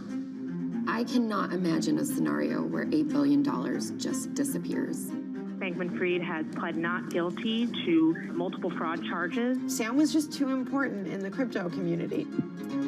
When someone says, I'm going to give $1 billion in the next 2 years, like that catches everybody's attention. As time went on, their ideas got like weirder and weirder. I don't think he even had almost a conception at some point that it was wrong or right. I think he just had the mentality that he has to win. This committee will not stop until we uncover the full truth behind the collapse of FTX. Sue, Mark. Are you in? I'm in. I'm in. We're in. Will this be the last of its kind? No. This is the nature of capitalism. Get over it. Business Week Radio. Live weekday afternoons at 3 p.m. Eastern. We got a little bit of talking. Are you guys ready? Harnessing the power of Bloomberg Business Week, Carol Masser and Tim Stanovic bring you the latest news from the worlds of business, technology, politics, and more. How does the Fed play into this and what the Fed does potentially? This is so exhausting and this is so all-encompassing. Listen on Bloomberg Radio and streaming on YouTube and Bloomberg Originals.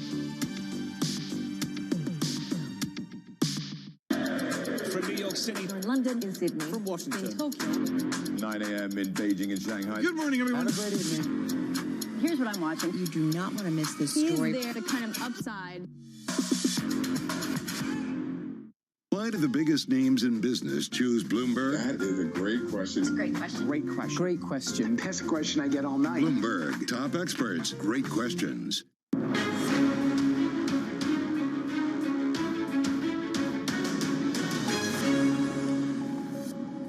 Two-year Treasury yields topping 5% as Jay Powell reiterates that the Fed will not hesitate to hike if that's what's needed. Stocks in Europe and Asia following Wall Street lower. On the rocks, Diageo stock falling as the drinks maker warns on their profit outlook. In the meantime, Swiss luxury giant Richemont also slumping as it surprises with an earnings drop. Plus, Chinese bank ICBC, the world's biggest lender by assets, being hit by a cyber attack, leaving both traders and brokers scrambling. Good morning and welcome to The Pulse. I'm Kriti Gupta in London. I want to kick it off by diving into some geopolitics here. Israel saying it has struck back at an organization from Syria that targeted a school in the south of Israel with a drone. Now, the IDF did not specify the organization, but did say it holds Syria's government responsible for any attacks from its territory. Earlier, the Pentagon said its forces in the region had come under attack after a U.S. strike in Syria on a weapons depot. Let's take a closer look at tensions in the region with Tina Fordham, who is the founder of Fordham Global Foresight and geopolitical strategist and advisor. Tina, let's start there. This conflict, this risk of escalation in the Middle East, what odds are you putting on that? Well, the risk of escalation is ever present. I think if we see ceasefires, they're not going to be ceasefires. They're going to be these very brief humanitarian pauses, and that underscores the extent to which Israel is committed to pursuing its agenda of eradicating Hamas. This is very hard to do with a terrorist group. So what that means is that the potential for escalation doesn't go away. The U.S. has moved even more serious military assets to the Med, off the coast of Israel. And not only that, it's telegraphed that it's done so. The emphasis will be on keeping the attacks sort of below radar so that they, or at least below the threshold, rather, of provoking a full-blown military escalation. I think if there is any good news in this very grim security situation, it is that it appears that Hezbollah and Iran would prefer to stay on the sidelines and, perhaps make sporadic attacks. That doesn't mean that this couldn't still get much worse. Sporadic attacks, well, they've already kind of warned. It's almost like their bark is worse than their bite, it kind of feels like. And yet these attacks that you're seeing from the United States into Syria on weapons depots that are allegedly used by Iran specifically, the timing of this is really interesting. Why do you think now is being chosen to target those weapons depots in Syria, of all places? To limit the potential for a wider regional conflagration. And let's remember, for investors who maybe have forgotten what geopolitical risk contagion looks like, this has the potential to be a systemic conflict. I feel that investors are much too complacent that it remains confined to Israel and the Palestinian territories rather than something broader. Of course, even the Iraq wars had pretty limited geopolitical contagion, but that was against a really different fiscal, monetary, and economic backdrop. Do you see the defense budget kind of accelerating here? I mean, that was a point of contention while we didn't have the Speaker of the House in the United States, and now billions of aid, I think $14 billion to Israel, I think something like $60 billion to Ukraine. Those are rough numbers. But do you feel like the aid, the defense budget, is going to accelerate here when it comes to the Middle East? Well, there's the aid budget, and then there's the defense budget, right? So the House of Representatives and all of the political drama there has underscored the extent to which supporting Israel is more popular with Republicans in the House, with a lot of resistance on Ukraine. This, to my view, is a huge risk for geopolitics. The historian Timothy Snyder has said that the best China policy is a good Ukraine policy, and I'm a believer in that. But where, as we look into our 2024 outlook, we start to see this potentially quite toxic, I'm calling it a doom loop, between electoral politics in the United States and even here in the UK, and how to best support Israel and kind of have red lines against terrorism and other sorts of inflammatory moves starts to interact in a way that is very problematic for aid budgets. I think defense goes in a different bucket, however. The U.S. already spends more on defense than anyone else, and that's not going to change, I think, under any government. But I guess it imagines where that defense actually goes at the end of the day, which brings me back to the electoral politics that you were just talking about. We've got a general election in the UK due next year. We have, of course, the U.S. presidential election as well. In terms of foreign policy and President Biden's reputation around foreign policy, first in Ukraine and now in Israel, and I would argue in the fall of Kabul as well and the pullout from Afghanistan, do you feel like foreign policy might dictate the election more so than anything else? Well, I'm going to put it in a slightly different way, because any U.S. pollster will tell you that Americans don't make their decisions at the polling booth on the basis of foreign policy. But what we're seeing, and this is, again, part of this sort of doom loop thesis that I'm talking about, is how the U.S. left, and to a certain extent the U.K. left here, where, remember, support for the Iraq war under Tony Blair was and still is such a divisive issue. The kind of further fragmentation of the American left could have the pretty paradoxical effect of boosting, for example, Donald Trump's prospects. I say paradoxical because Donald Trump was the person who instituted a Muslim ban during his time in office. And the idea that the left's divisions over U.S. support for Israel, and as well as concern about the policy to support Palestinians in Gaza, might actually affect turnout from Democrats, is an important one. And it is, just another wild card in a 2024 U.S. election, which isn't going to look like anything we've seen before. I love that you mentioned kind of this electoral piece of the equation, because if you look at protests from around the world, they are happening. I think we are, 6 weeks into this war, or 5 weeks, and going on week 6. Every single weekend in every major capital of the world, you have seen protests for both sides, obviously, but a massive kind of pro-Palestinian turnout in the United States that I think a lot of people didn't necessarily expect to see in the United States. I'm curious in terms of the turnout when it comes to other wars like Ukraine and Russia, for example, or other issues around the world. Is this the distraction that Vladimir Zelensky says it is? I'll use a different terminology, because you are quite right to draw the contrast between the uproar, particularly, but not only on the left, about sort of military support for Israel's actions, compared to, who has seen large-scale demonstrations in support of innocent civilian Ukrainians? What does that tell us? It tells us that the Middle East conflict is a lightning rod for global public opinion in a unique way, right? And I think that that's for investors, for business leaders, understanding the extent to which it galvanizes public opinion in an already fragmented landscape and can act as a driver changing election outcomes is extremely important. U.S.-China relations are poor. U.S. public opinion about China is poor. It has a modest impact, at the most, on voting behavior. And that doesn't even begin to describe some of the pain points with Saudi Arabia, for example, and the issues there as well.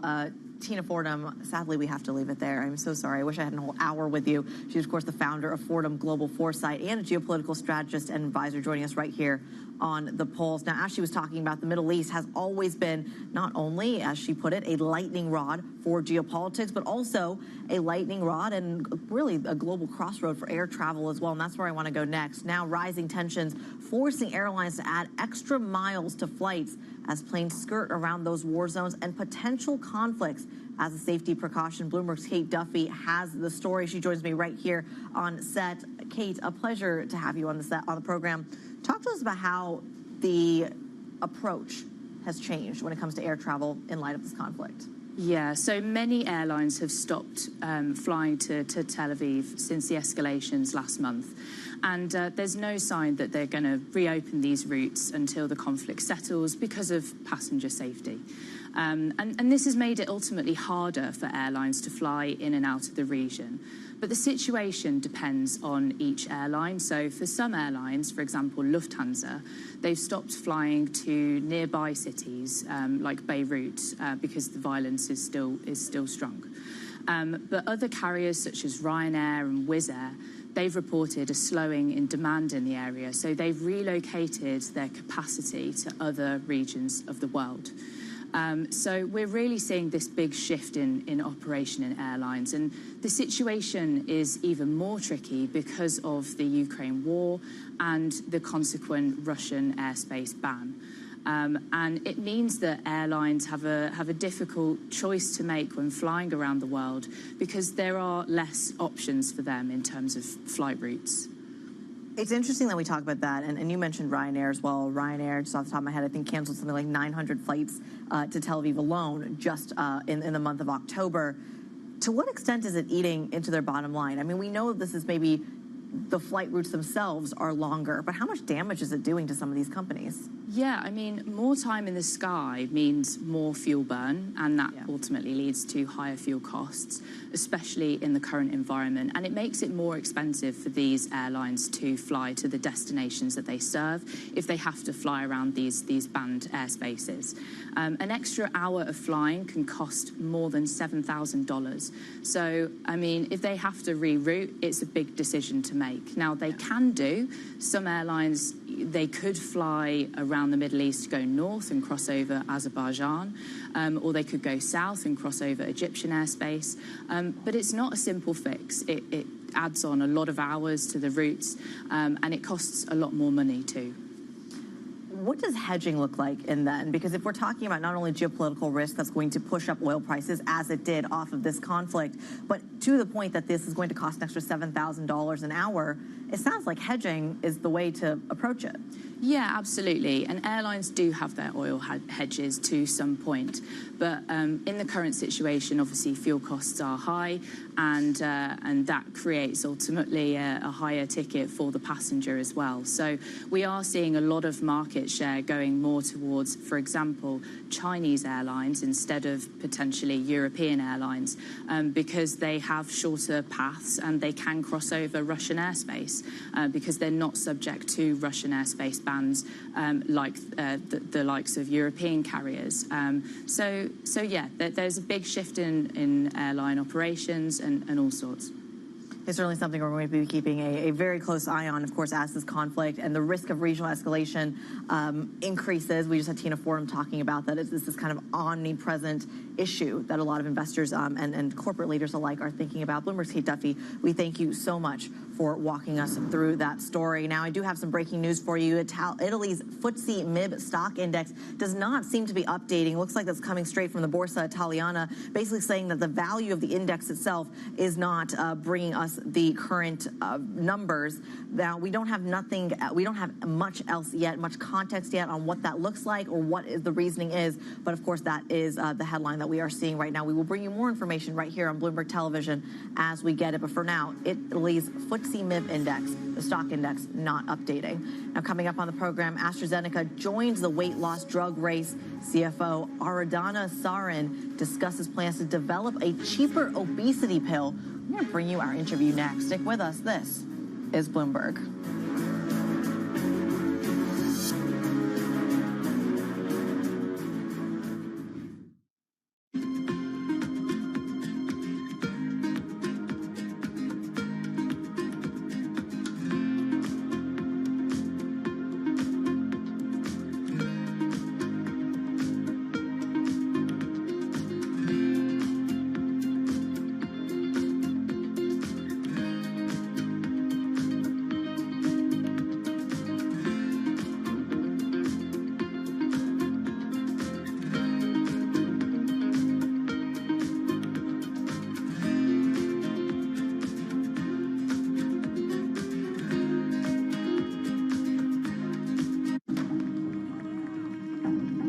Kenyan athletes are getting better and better, and their times are getting quicker. Agnes Tirop takes the win and the world record.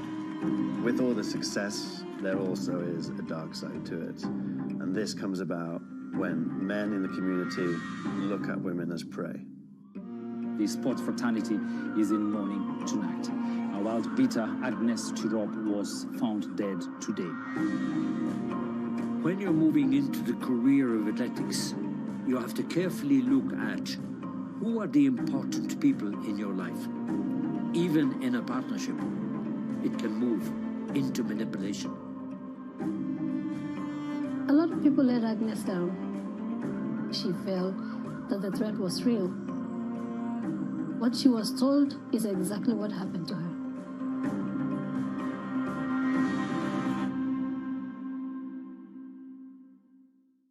The top names at the Fed are on Bloomberg. The economy is handling much higher rates, at least for now, without difficulty. So notionally, that might tell you that the neutral rate has risen, or it may just tell you that we haven't had rates high enough for long enough. The bond market has tightened quite considerably. If financial conditions are sufficiently tight, our work is not necessary because we don't need to boost them more. Nobody covers the Fed like Bloomberg. Context changes everything.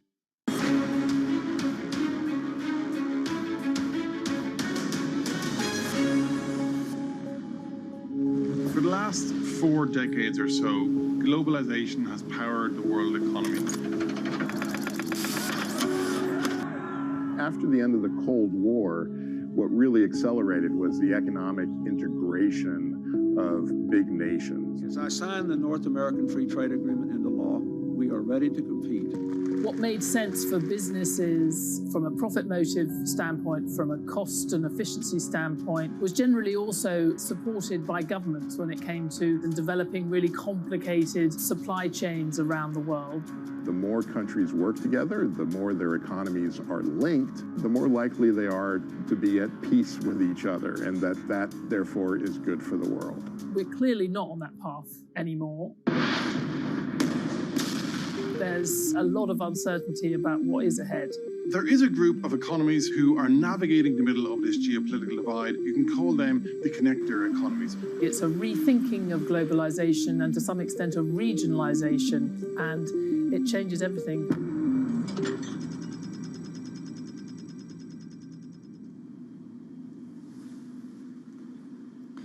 A look there at Bloomberg Originals' latest documentary exploring what they're calling the Great Fracture. You can watch the full video on Bloomberg.com, YouTube, or on your Bloomberg terminal. I want to get to some of the other top stories we are following on the Bloomberg terminal. Novo Nordisk is to invest more than $6 billion expanding its manufacturing facilities amid soaring demand for its weight loss and diabetes drug.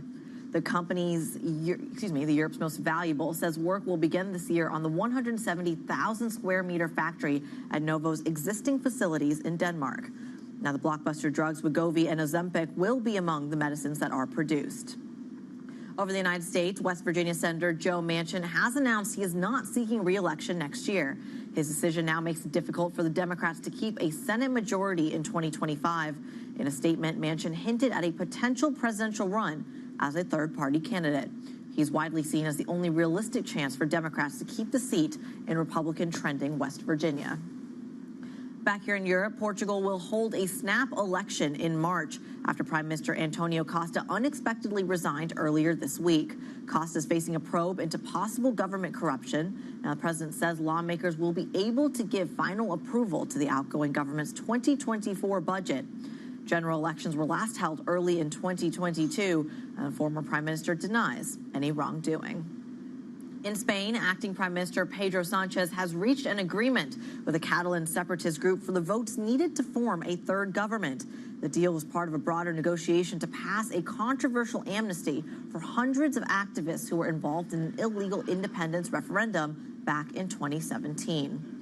From geopolitics to the corporate space, AstraZeneca is joining the weight loss drug race, saying that their potential pill could be cheaper than Ozempic or Wegovy.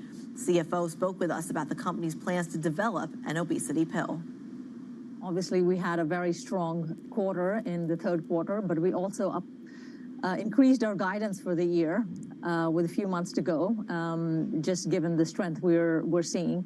So we increased both our EPS guidance as well as our total revenue guidance ex-COVID.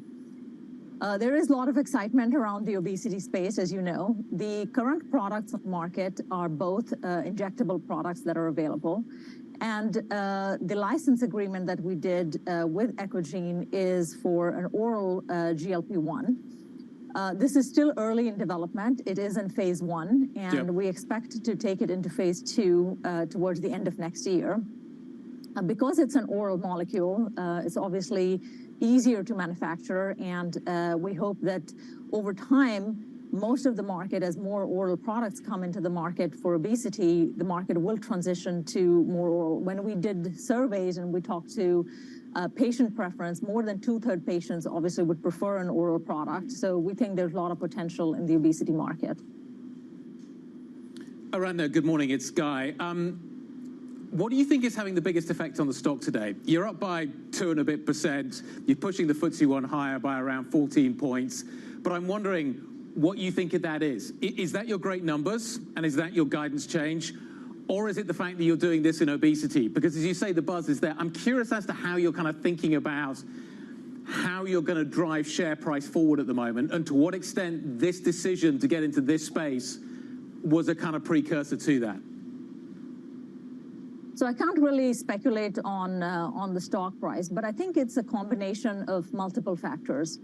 So clearly, it is the results and our performance that has not only been very strong in third quarter, and as I said, we raised guidance, but consistent over the last several quarters and last several years. I think secondly, it is the strength of our pipeline, broadly speaking. So if you think about it, we have about 120 phase 2 and phase 3 studies ongoing right now. We've had several positive trial readouts this year. We have several regulatory approvals, and we expect to continue that momentum into next year. So it's the ability really to replenish the pipeline and continue launching new drugs. And then thirdly, while the license that we did for this GLP-1 is interesting, it really builds on the cardiovascular, renal, metabolic area that we've actually been pioneers on for many decades. The AstraZeneca CFO there on developing those obesity drugs. In the meantime, a U.S. unit of ICBC, the world's biggest bank by assets, has been hit by a ransomware attack. I'm going to bring you the details next. Stick with us. This is Bloomberg.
I used to have a data point I used to share that 75% of the people had never heard a phone ringing. Just think about it. I didn't say had never used a phone. They'd never heard it ringing. Today, 75% of the African people have a mobile phone. They use one. Okay? And we will do the same with the internet in the next 5 years. We will do it as an industry, as entrepreneurs. All we need is the space, and we need investment support, because we are the best investment case for this in the world.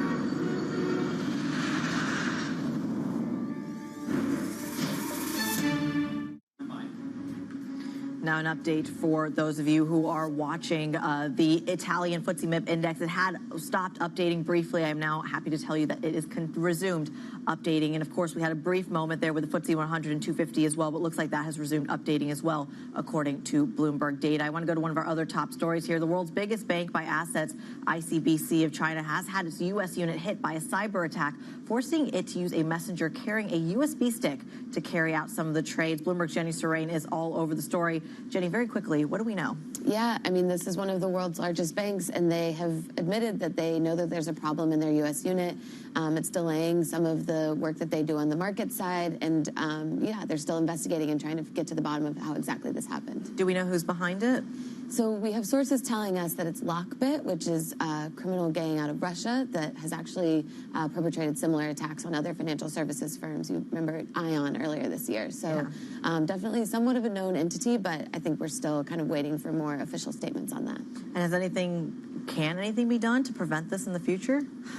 It's such a good question. I mean, every single bank CEO, when you ask them what keeps them up at night, they usually say cyber. So I think, you know, they'll keep spending billions, and these hackers and fraudsters are usually just one step ahead. So you just have to keep spending to hopefully stay ahead of that. Maybe one day they will. Bloomberg's Jenny Serrain, we thank you so much for that update this morning. Folks, stick with us. Up next on Bloomberg Television, Bloomberg Brief with Danny Berger in London and Manus Cranny in New York. Programming you do not want to miss. Stick with us. More markets, more geopolitics ahead.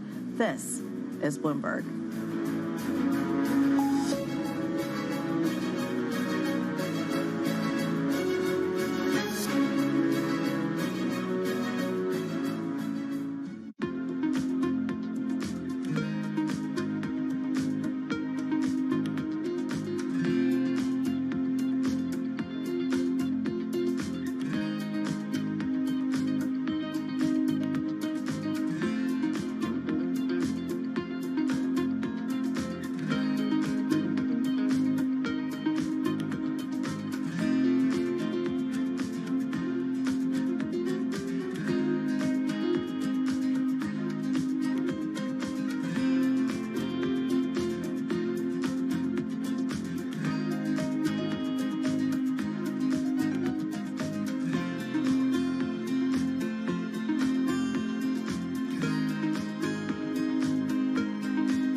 Bloomberg has enhanced search on the terminal to deliver what you need when you need it.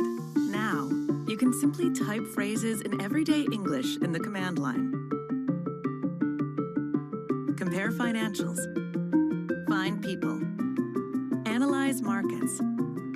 You can enter phrases or ask questions. What do you want to know today? Ask a question or visit SearchGo to find answers now. DOJ or other authorities. Could face big our challenge lessons next. It was going to keep Rain World Cup. This is a 3. As the economic picture Covering the intersections of Hollywood, Silicon Valley, and beyond.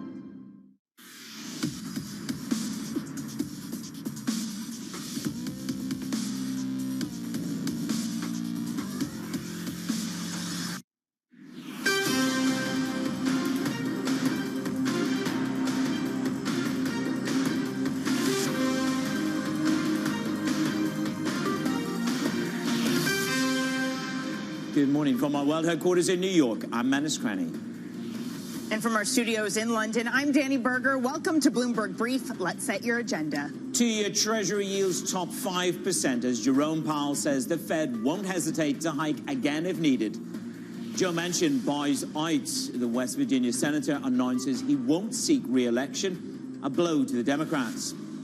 And on the rocks, Diageo plunges as profit warnings abound. Swiss luxury giant Richemont also surprises with an earnings drop. A very good morning to you. If you want to understand the biggest one-day drop in a price of Diageo, there you go. This is the biggest one-day drop since 1997. I was learning how to drink tequila in 1997. Diageo are warning the first half of 2024 is going to be materially weaker. Latin America and the Caribbean are going to be under pressure. Get out there. Get yourself Johnny Walker, Guinness tequila. I bet you there's a few people out there that are looking at that stock and really in pain. Now, when it comes to the equity market this morning, we've managed to eke out the tiniest of gains, but there was a battering yesterday because the unreliable boyfriend, Powell, shattered the equity market dreams. That hope of 9 days of gains, gone. Twos ratcheted. Powell got stern about the need for possibly moving rates higher. Equity markets choked. He won't hesitate to raise rates further. Tesla dropped by 5.5%. You've got HSBC with a sell rating, an equivalent sell rating on that. Nasdaq is down by 1%. Stocks in Europe are down. Diageo is one of the drags there, but also Richemont. The rich aren't drinking expensive tequila and they're not buying expensive watches. That's not that expensive. But Richemont say that their sales dropped by 3%. Customers are feeling the pinch. Luxury demand is normalizing, according to Sanford Bernstein. Richemont simply joins the moderation club. A very good morning, Danny, from a moderate watch. Manus, can I just say, I can't believe you started your market check with alcohol. When they say it's 5 o'clock somewhere, they don't mean 5 a.m. But, you know, it's good to get it. All right, I have a board for us of the convulsing of this Treasury market. It was a 1-2 punch. First, the 30-year yield jumps some 22 basis points after a poor auction. And then the 2-year yield joins the pain after Powell's testimony. All within this, there were also concerns of the world's largest bank, their U.S. branch of ICBC, receiving a hack, fears that they couldn't complete some Treasury trades and putting more strain on the liquidity of the bond market. We remain above 5% for the front end of the curve. Let me walk you through where we are today. So we're holding on to the losses of yesterday in the U.S. yield curve. Meanwhile, the U.K. also selling off higher by about 6 basis points this morning. We got some data. The U.K. flat lines for the quarter. The expectation was a recession, so we narrowly avoid that. But Hugh Pill says that they're more or less done. That policy is restrictive enough. We also heard from UATA yesterday. We've had so much central banks speak this week, Manus. UATA speaking at an FT conference saying that it is easier if inflation overshoots. In other words, considering the lack of inflation in Japan, he is nervous to hike too soon. It's easier to fix the issue of inflation being too high than inflation being too low in Japan. So yen continues to weaken at 151. Now, Manus, on Powell yesterday, the question that we're going to debate is, was this a policy shift or a tone shift? Evercore ISI argues that it was more nuanced. The market doesn't do nuance, apparently, according to John Authors, but it was more nuanced. This was just a course correction from his more dovish policy speech. It wasn't necessarily saying, okay, we're going to hike in December. Or was it that he just had to regrasp the narrative? The bond work had done their dirty work for them. We'd unpicked a lot of that. We'd gone almost louche on FCON. So I put it to you back that, you know, it was about trying to regrasp that narrative. But let's hear from Fed Chair Powell himself. He reinforced, Danny, as you say, policymakers are committed to ensuring interest rates are high enough to return inflation back to the goal of 2%. Now, he spoke at the IMF conference in Washington. If it becomes appropriate to tighten policy further, we will not hesitate to do so. We will continue to move carefully, however, allowing us to address both the risk of being misled by a few good months of data and the risk of over-tightening. Well, our next guest says Chair Powell's comments yesterday should be seen through the prism of loosening U.S. financial conditions as stocks and bonds have rallied. Is Powell indulging in a multi-trillion-dollar game of chicken with the market? I think so. A very good morning. That's the words of Simon French, not me. Who would I dare to have an opinion on the bond market? Simon French, do you think he's satisfied that he has re-grasped the nettle? The bond market is doing his dirty, dirty work. Well, that's his desire, and I think you were right in your introduction that the bond market, indeed broader capital markets, had been steadily loosening financial conditions over the last 10 days. And I think we should expect this as a regular theme over the next few months. As financial conditions wax and wane, agnostic of the policy stance, agnostic of what central banks choose to do with deposit rates, with their asset divestments, there will be a sense that as financial conditions, and they could go the other way, of course, they could over-tighten and we start to see a more dovish narrative. It'll be a dynamic game, and the challenge, if you like, for investors is to understand, and I think, trying to understand whether it's a fundamental policy shift or a change in tone to try and massage conditions is going to be the first-order challenge. The second-order challenge, of course, is much more for the Fed themselves, is can they retain credibility by just jawboning and not having a potential follow-through in terms of a policy response? In their communication of tighter markets doing the work for us, yep. How long do markets actually need to stay tight to do the work? Because presumably, if you need that wealth effect to hit folks, if you need companies to run into issues when it comes to refinancing, it needs to be a while, surely, that they need to put up with higher bond yields and stocks selling off. Yeah, well, what I took away from Powell's testimony is his officials don't know. And sometimes we have to acknowledge that we don't know what the transmission mechanism looks like, particularly your correct point, the negative wealth effect from some pullback in asset prices and what that does in terms of pass-through to consumption. That negative multiplier, we haven't had a lot of contemporary data on which to appraise that in similar economic circumstances. So we're guessing, and therefore to some extent what Mr. Powell is trying to do is buy himself time for the data to confirm or indeed to contradict some of their prior positions. So it's about buying the space for the data to come in rather than actually saying, this transmission mechanism has this many months, this many quarters, this many years before it becomes sufficiently contractionary for us to claim success on the fight against over-target inflation. Right. Simon, I mean, we've been waiting. It's been the best telegraphed slowdown, soft slowdown, hard land. It depends who you talk to, really. It has been the most telegraphed, talked about, but the data has not delivered, except I would say to you last Friday was a glimmer. There was a crack in the wall.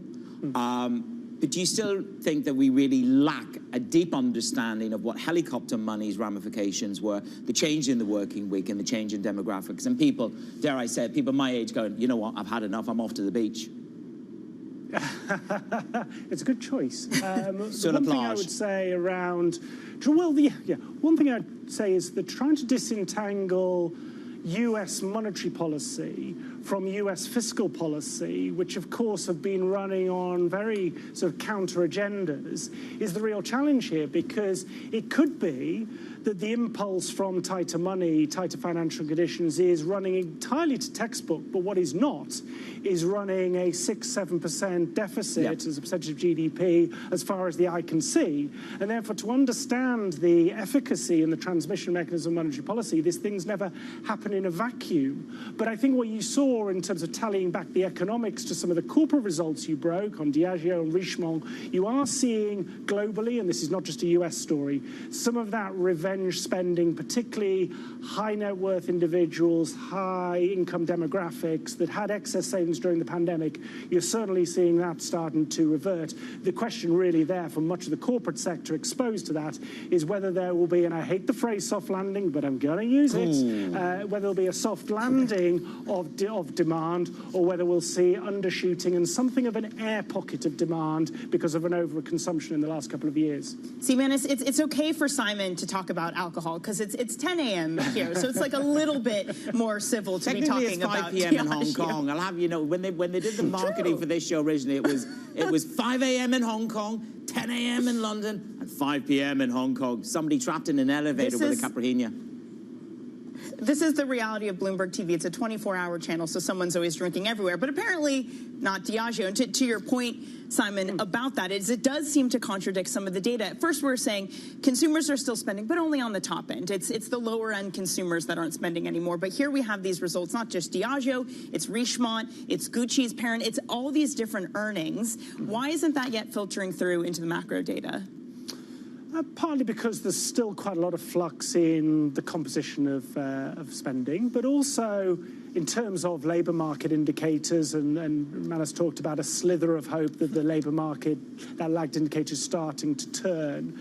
But there is still actually quite a lot of misallocation of where labour exists across the developed world. Labour had been hoarded in areas where there were labour shortages, and that right-sizing of activity in the short term, actually, it's still quite beneficial for labour income. Labour income's potentially growing quite decent real terms click over the next 12 months, even if the overall denominator, the workforce, may start to plateau. You're actually starting to see for the first time, as CPI comes down and wage awards remain relatively sticky, some proper real income growth, which should, if you like, hold pause to the Fed saying the battle is won on oversized inflation. Let's just talk briefly about the UK, just to button it up. We've flatlined at home in the UK, so we've avoided an outright recession. But Hugh Pill, I mean, there's trouble at Mill, isn't there, in the Bank of England? Hugh Pill and Bailey, having established monetary policy in restrictive territory, it is not the case that we need to raise rates again. That's not what the governor's saying, is it? No, it's not. I mean, I have some sympathy with the Hugh Pill camp on this one, which is in contrast for North American viewers who maybe not familiar with the nuances of how the Bank of England go around forecasting. They take the market curve and the market curve to condition their forecast, unlike the Fed with its dot plot. And if you take a market curve which is now showing interest rate cuts in the second half of 2024, I don't think it's tolerable not to talk about it. So Hugh Pill's prepared to talk about it. Andrew Bailey isn't prepared to talk about it. Right. Who do I think is taking the better approach? I think it's Hugh Pill. Okay. Simon, unfortunately, that's all we have time for, but it means we can let you go enjoy a Johnny Walker or Guinness or whatever your Diageo brand of choice is at the pub. Simon, thank you very much. Pan Muir-Gordon's Simon French there. All right, let's get to some other stories that are trending on the terminal this morning. Turkey's president is calling for Israel to free detained Palestinians to secure the release of civilian hostages held by Hamas. Meanwhile, the U.S. says Israel agreed to pause fighting in parts of the northern Gaza Strip for 4 hours each day so people could flee. Manus. John Kerry says COP28 is critical to keeping hopes alive on climate change. He spoke at the third and final day of the Bloomberg New Economy Forum in Singapore. I think we're in a different world right now. We're seeing people be much more serious about this issue, much more prepared to make the investments we need to make, recognizing that if we don't, it's going to cost our citizens much more, not just in money, but in lives lost, regions dislocated, people in migration. The downsides of this are so serious, we've got to move faster. And Macau casino stocks sank the most since March 2022 on disappointing earnings. Investors are concerned over crackdowns and weak consumption from China. Coming up, the world's largest bank hit by a cyber attack, causing clients to reroute some of the Treasury trades, Danny. And we'll speak to Edward Cole, Managing Director of Discretionary Investment at hedge fund Man GLG, about the Pavlovian urge to price in rate cuts on Bloomberg.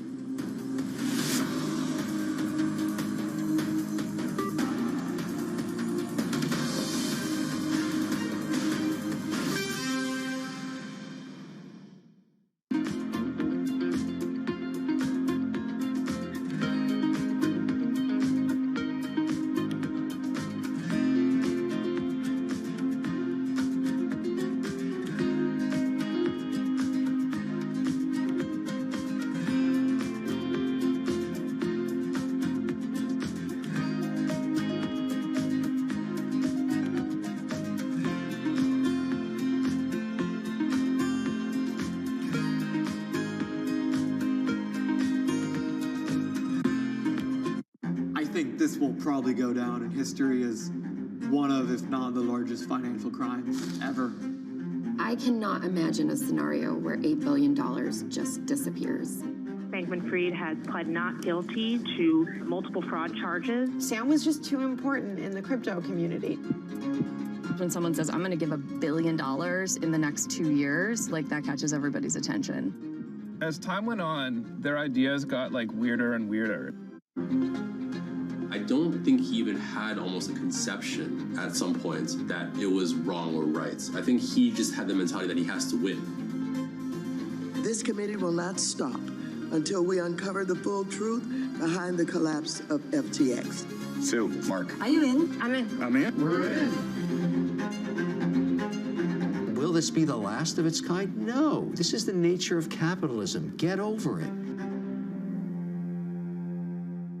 Bloomberg has enhanced search on the terminal to deliver what you need when you need it.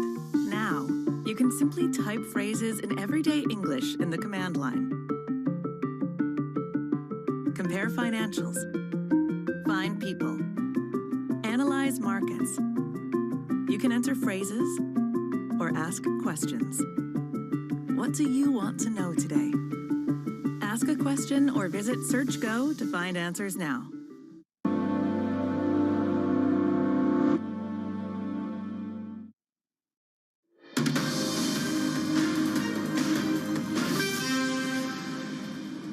This is Bloomberg Brief. I'm Danny Berger in London. Manus Cranny is in New York. Manus, the world's biggest bank, ICBC, had to trade through USB thumb drives after the U.S. unit was hit by a cyber attack. The hack left the Chinese bank unable to clear U.S. Treasury trades. Lockbit, a criminal gang with ties to Russia, is suspected of launching the ransomware attack. Joining us now is Francis Chan of Bloomberg Intelligence. Francis, I feel like they're just like a step away from having to do Treasury trades via carrier pigeons at this point. How is the cyber attack going to affect the bank? Well, for ICBC itself, the impact should be pretty trivial. In fact, the treasury operations fees for this bank totaled only 476 million RMB during first half. It's like 0.1% of the revenue during the period. So no business impact at all, I would say. But to the bank itself, its operations in the States, obviously, maybe clients are worrying about data leak. Just like what happened to other victims of the cyber attack earlier this year. And for the bank, of course, reputational risks, and also the similar risks may emerge in some of the Chinese banks.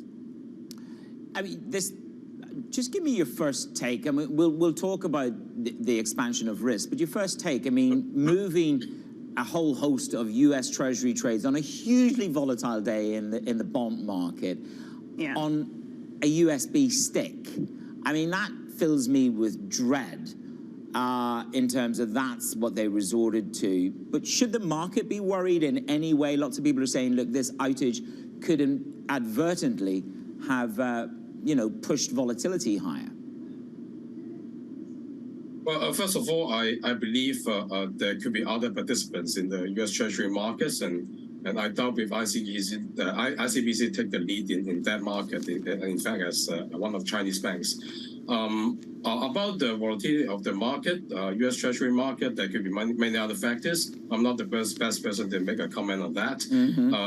Based on just what happened and what we have seen per the announcement of ICBC, I believe the impact, at least to the banks, have been pretty much controlled. And the Ministry of State Security of China has been digging deeper into the issue and see if there will be any spillover impact to other Chinese banks. Francis, thank you very much. Certainly one for the history books, an outage and a USB stick for Treasury trades. Francis Chan of Bloomberg Intelligence. 5 days that changed the narrative in the Treasury market. Here you go, Danny. 30-year government bonds over the past 5 days. Yields soared yesterday by 22 basis points. The auction, as you know, $24 billion worth of an auction. It was rich, it was expensive. So did the bond market get a touch of indigestion that people have talked to us about? Danny? Manus, I gotta say, I feel like every week is a week that changes the narrative for this bond market. I know, but we have to button up Friday, so we've got to go with this week's narrative. No, but I think it's true, right? This is a week where the narrative changed because it keeps changing. This is the thing that's hard to wrap your head around, and it's having an impact on global bonds. Manus, let me just quickly run through that. Aussie also feeling pressure from what happened yesterday in the U.S. bond market. And we talked about this with Simon French, the UK averting a recession. Hugh Pill talking about policy rates being restrictive enough. Too bad for him. Bonds selling off this morning. Selling off in Germany too. 10-year moves higher by a basis point.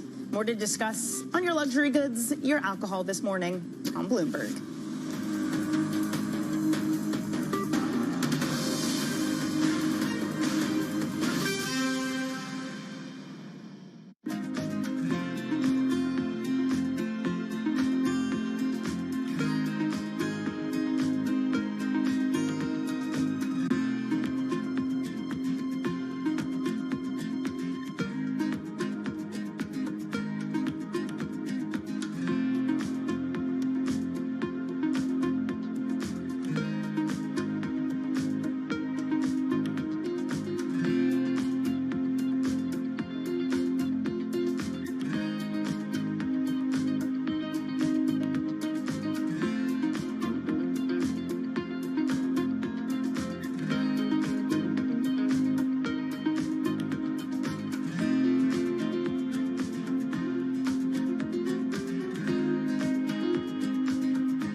That's me, Max. What's up? How are you? I have been writing about Wall Street for almost 15 years.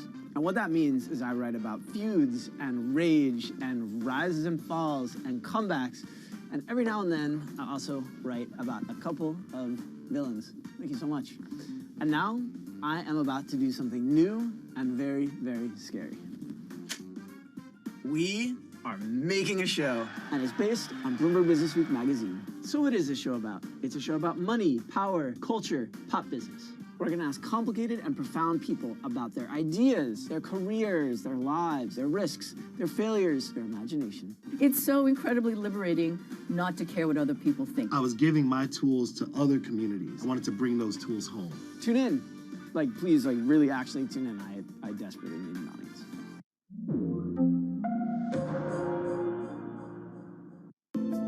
Bloomberg covers the world with unmatched reach and resources. From more than 120 countries, the moment news breaks, 24 hours a day. Bloomberg, context changes everything.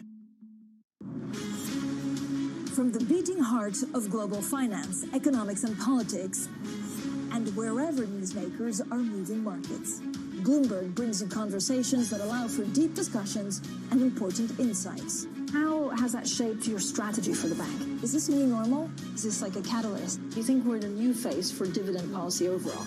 That's a great question. I'm Francine Lacqua, and this is The Pulse, every weekday at 9 a.m. only on Bloomberg.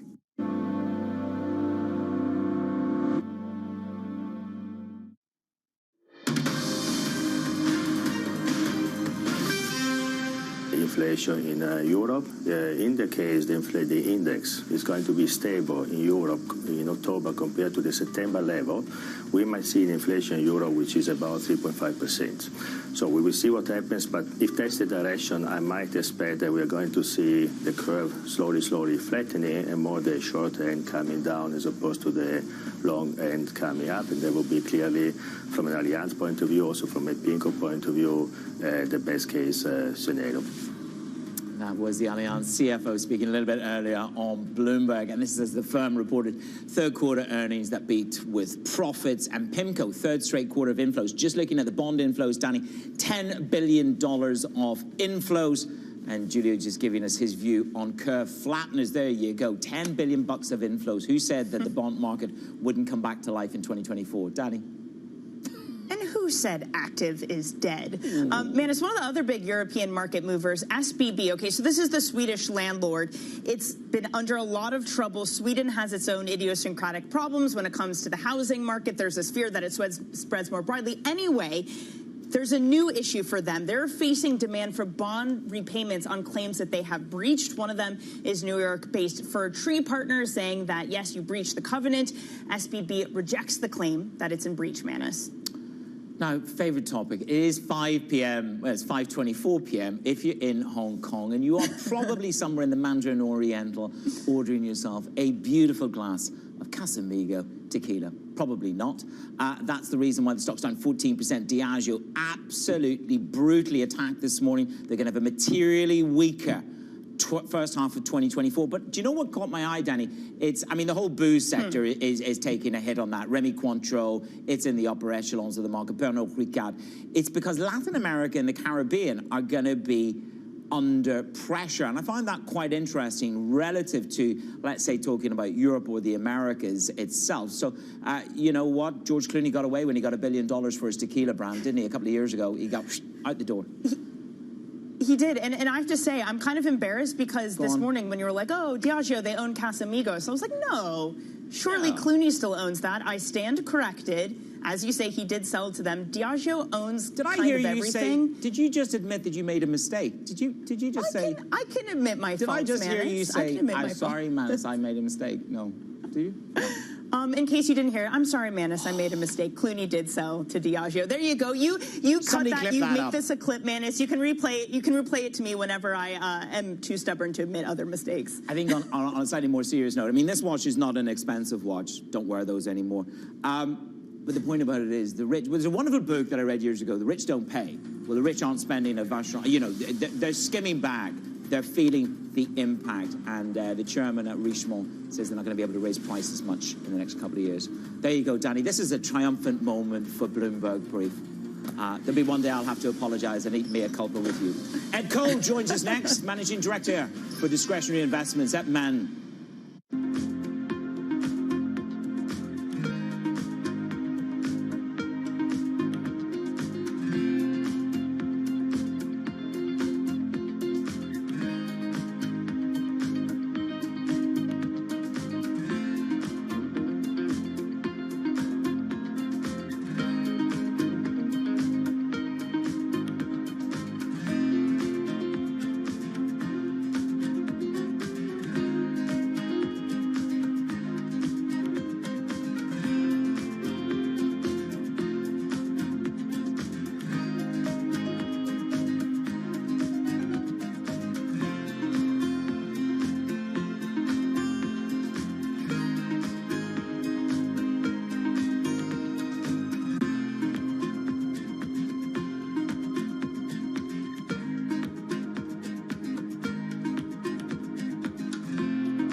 Venture capital, it's been volatile. From bank crisis anxiety to AI exuberance, Caroline Hyde and Ed Ludlow chat with the biggest names about the latest tech trends. Is AI going to dominate the earnings narrative for this sector this week? I think we're seeing opportunity and potential platform shift that we haven't seen in a long time. If you're a company today and you're not embracing the changes that are taking place with AI, you're going to be behind. How do you prove to the investor base that you haven't just tacked on AI to make yourself sexy? It's very hard to differentiate if you're not experienced with AI. The startup stories. We think this is a watershed moment for technology. Certain categories are more exciting than others. Right now, obviously, generative AI is a category that is very exciting to startup founders, customers, and venture capitalists as well. So what we are seeing is a new area of opportunities for new founders to come and change the industries that matter. And the real talk on realistic valuations. Some of the best opportunities are sitting right in front of us. How do you discern which ones are good on the marketplace right now? I think founders have woken up to the reality that taking on more money at higher terms doesn't necessarily play to their benefit in the long run. How do you actually invest? Follow the VC money on Bloomberg Technology, the only daily business show dedicated to tech right in the middle of the trading action. 12 p.m. on the East Coast, 9 a.m. in the West, only on Bloomberg Television.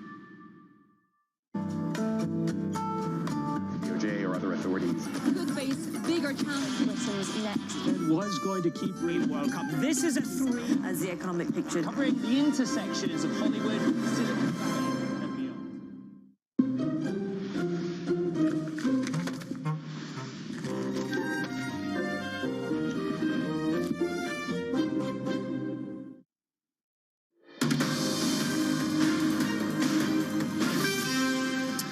Welcome back to Bloomberg Brief. I'm Manus Cranny in New York.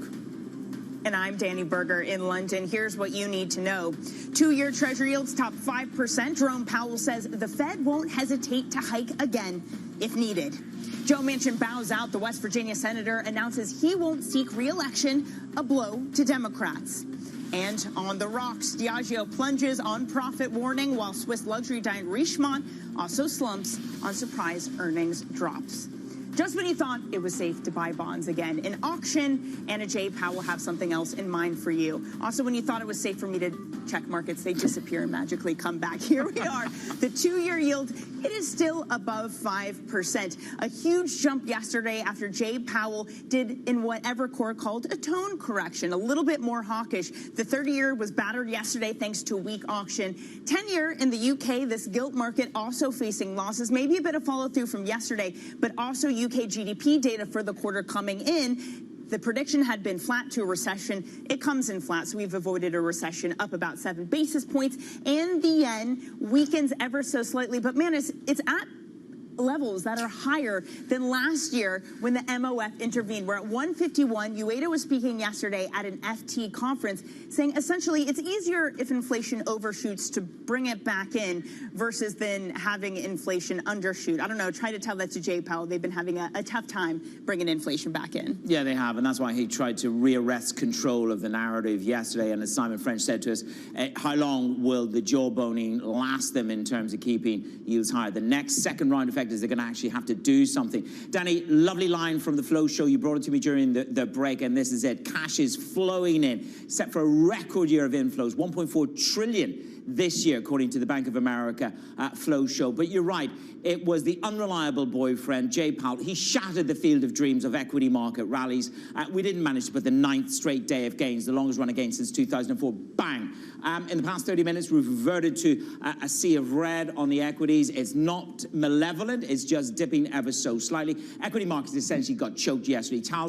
Powell said, I won't hesitate to tighten further if needed. Jawboning needs action. That's what the market's probably saying. Tesla was down 5.5%. At the bottom of your screen, you had HSBC put out essentially a sell rating. Now, when it comes to the rest of the markets, NASDAQ down 0.2%. We talked about Diageo, but let's spend a little bit of time. Stock 600 down 1% now. These earnings are coming in, and they are brutal. Richemont, on the luxury watch styles, they're down 3%. Customers beginning to feel the pinch of inflation. But I love what Sanford Bernstein had to say, is that luxury has normalized, and that's what's happening at Richemont. They've joined the moderation club. So the rich, or the wealthy, or the aspirational wealthy, whichever you want to call them, Danny, they're not drinking their Casamigo, and they're not buying themselves new Panerais. Danny, good morning. Good morning. Yeah, I guess everyone is trading down to the cheaper booze, the cheaper watches. But you got to imagine Chair Powell would be happy with this continued sell-off. We were talking with Simon French about this idea that they're playing a game of chicken with markets, that they're trying to bully them to get tighter financial conditions to do the work of the Fed. But of course, there's a lovely piece from John Arthur's, shameless plug for our own material. Markets don't do nuances, do they? They go right up over the hill or they drop through the well. They don't deal with nuances. And to intellectualize is perhaps the worst case of all for a bond market. Danny? Well, that's why people tune into Bloomberg Brief, because that's where you get your nuance. Manus, I had to throw in a plug for us. Anyway, I want to talk about another really interesting piece of commentary coming from Ed Cole of Man GLG. He weighed on the market reaction to the Fed, writing that markets have been obsessed throughout with identifying peaks in inflation and policy rates, but have generally ignored the level and the fact that time spent on a high plateau matters. Credit investors understand this. He called it the Pavlovian urge to price in cuts. Ed joins us now. Ed, I love that, the Pavlovian urge to price in cuts. Some of it kind of came undone yesterday. We pushed the cuts out by another month. Stocks sold off. But what will it really take to undo that urge of the market to be sanguine about cuts to come? So, look, I think it's a fascinating moment. I think Manus just referred to Powell as the unreliable boyfriend.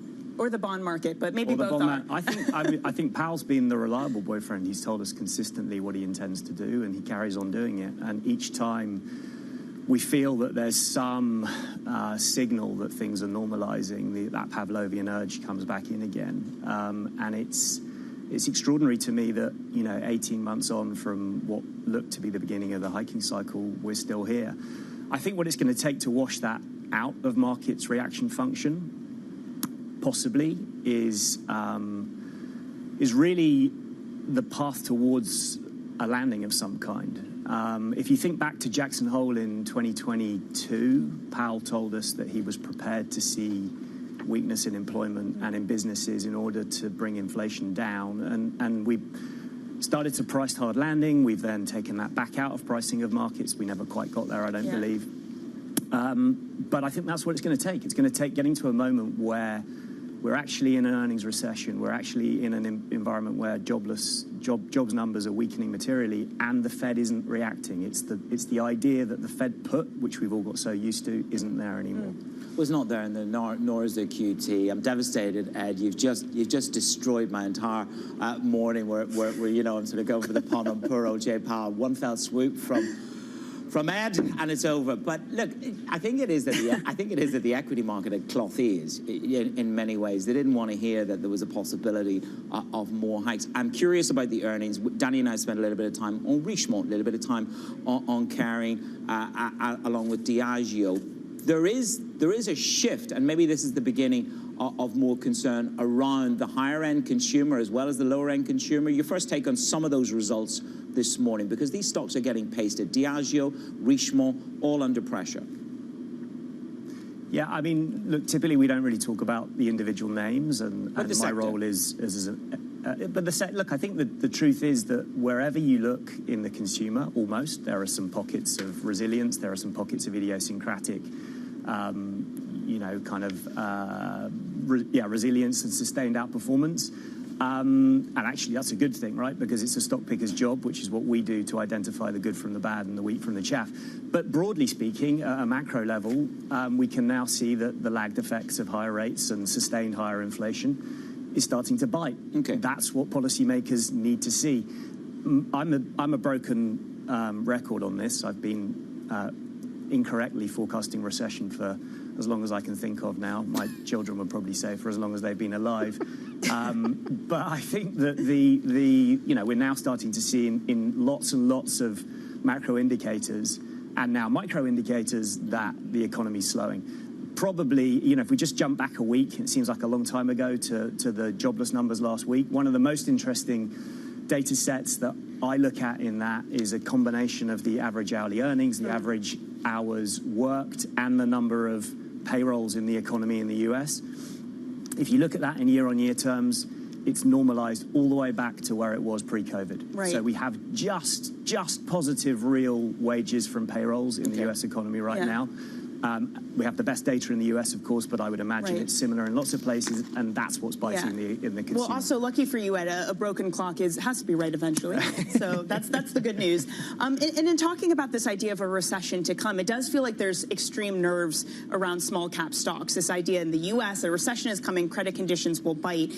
If you look at the NASDAQ versus the Russell, this one actually snuck up on me. I didn't realize that the NASDAQ had actually hit a new high versus the Russell 2000 above the .com kind of levels. It seems like a tempting level to jump in and be a contrarian, but can you, if that recession still has yet to bite? So I guess underlying all of that is the question about the resilience of large cap stocks versus small cap stocks, which is undoubted, right? I mean, I think it's clear that the balance sheets, broadly speaking, of the tech giants are impeccable.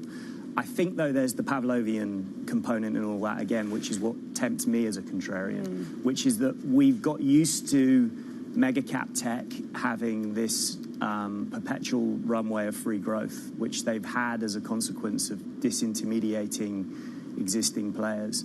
And there's definitely evidence from last year, as the economy started to slow a bit after the COVID recovery, that actually many of these big cap stocks in the tech space have run out of inorganic growth. So I would question, if we have a recession or something like it, that we may well find that a lot of big cap tech is much more cyclical than we once thought. Don't feel alone. I'm a perpetual bear, but there was one asset manager who came to visit me in Dubai. He said, "I've never met a wealthy pessimist." Here I am. I'm a journalist. Now, look, we were drawn to natural diversification of the 60-40 portfolio. I just got this in because Danny would have anyway. Is now breaking down. So if it is breaking down, and we go into this quasi-hard landing, soft landing, whatever kind of landing we're going to get next year that you're worried about, do I reallocate more to, if 60-40 is broken, how do I protect myself in 2024? Briefly.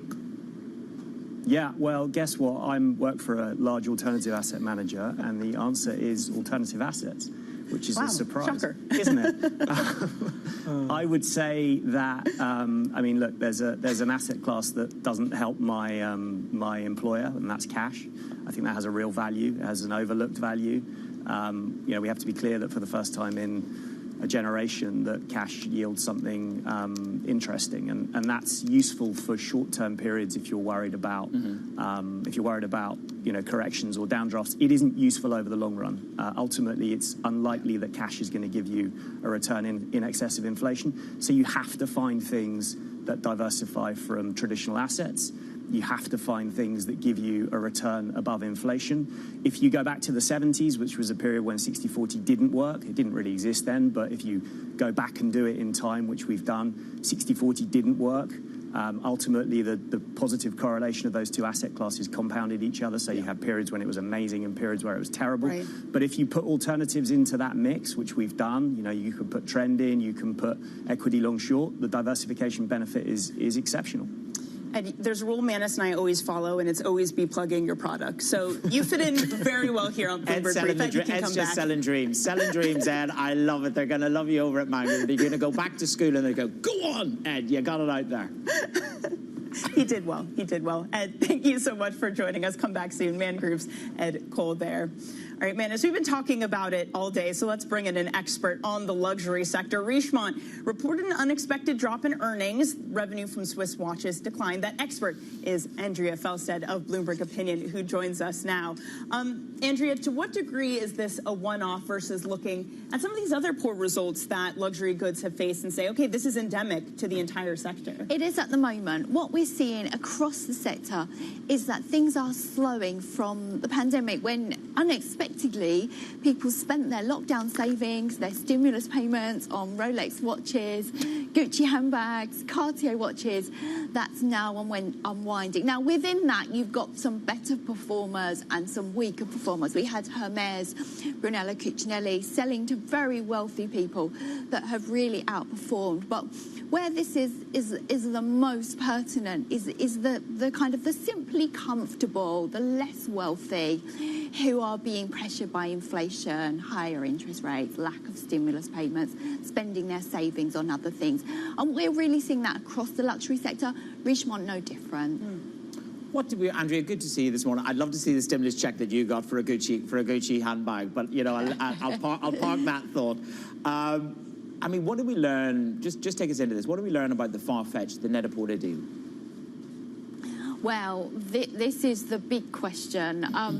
Richemont has done this deal to sell a majority stake in Yoox Net-a-Porter to really get its losses off of its balance sheet, and it's Farfetch is going to buy a stake in that. Now, the problem is Farfetch is really not performing well. One of the things that has really happened is online slowed, that aspirational customer. Farfetch is really at the nexus of that. Its shares have slumped. There are concerns about its short-term finances. The big question mark is, A, does that deal go ahead? Richemont seemed to indicate this morning that it would. But the bigger question is, does Richemont then have to come in and support Farfetch, or even take it over in a repeat of the deal it did with YNAP 5 years ago, which would go down very badly with shareholders? Andrea, thank you very much for joining us this morning on The Luxury Goods. That's Andrea Felstead of Bloomberg Opinion. All right, coming up on the show, a closer look at the election coming up in 2024. A new poll from Bloomberg News and Morning Consult show who would win in a Trump-Biden rematch. We have the results next on Bloomberg.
Kenyan athletes are getting better and better, and their times are getting quicker. Agnes Tirop takes the win and the world record. With all the success, there also is a dark side to it. And this comes about when men in the community look at women as prey. The sports fraternity is in mourning tonight. Our world beater Agnes Tirop was found dead today. When you're moving into the career of athletics, you have to carefully look at who are the important people in your life. Even in a partnership, it can move into manipulation. A lot of people let Agnes down. She felt that the threat was real. What she was told is exactly what happened to her.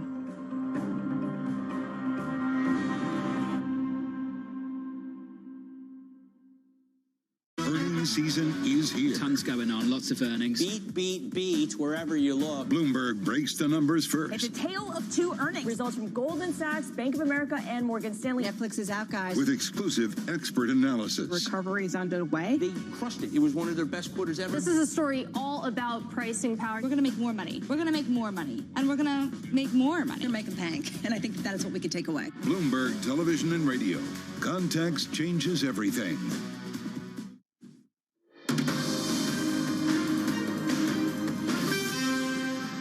It's your Friday edition of Bloomberg Brief. I'm Manus Cranny in New York. Danny Berger is in London. So the 2024 presidential election is less than a year away. And we have a new Bloomberg poll news, along with Morning Consult, suggesting difficulties.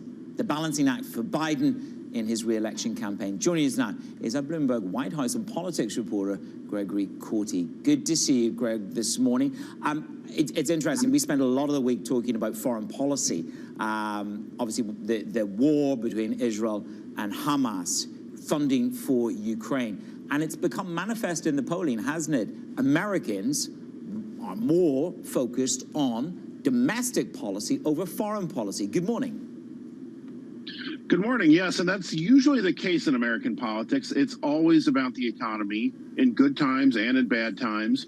But at some points, foreign affairs do intervene, and they take the president's attention away from the domestic issues. And that's what's happening now with President Joe Biden.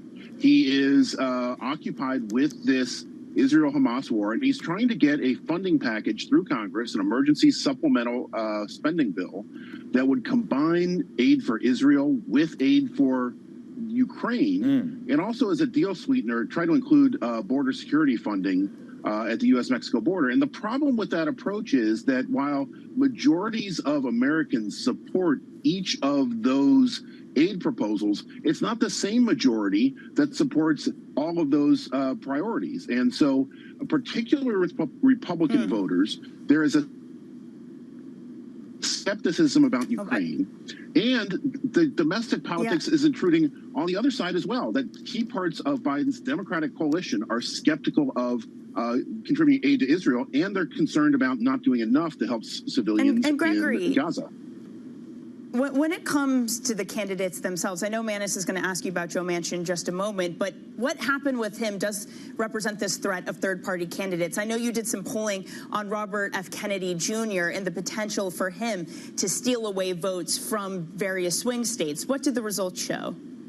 Yeah, it's very interesting. In our swing states poll, we show that former President Donald Trump is leading President Biden by 6 percentage points across the 7 swing states that we looked at. That's Arizona, Georgia, North Carolina, Pennsylvania, Michigan, Nevada, and Wisconsin.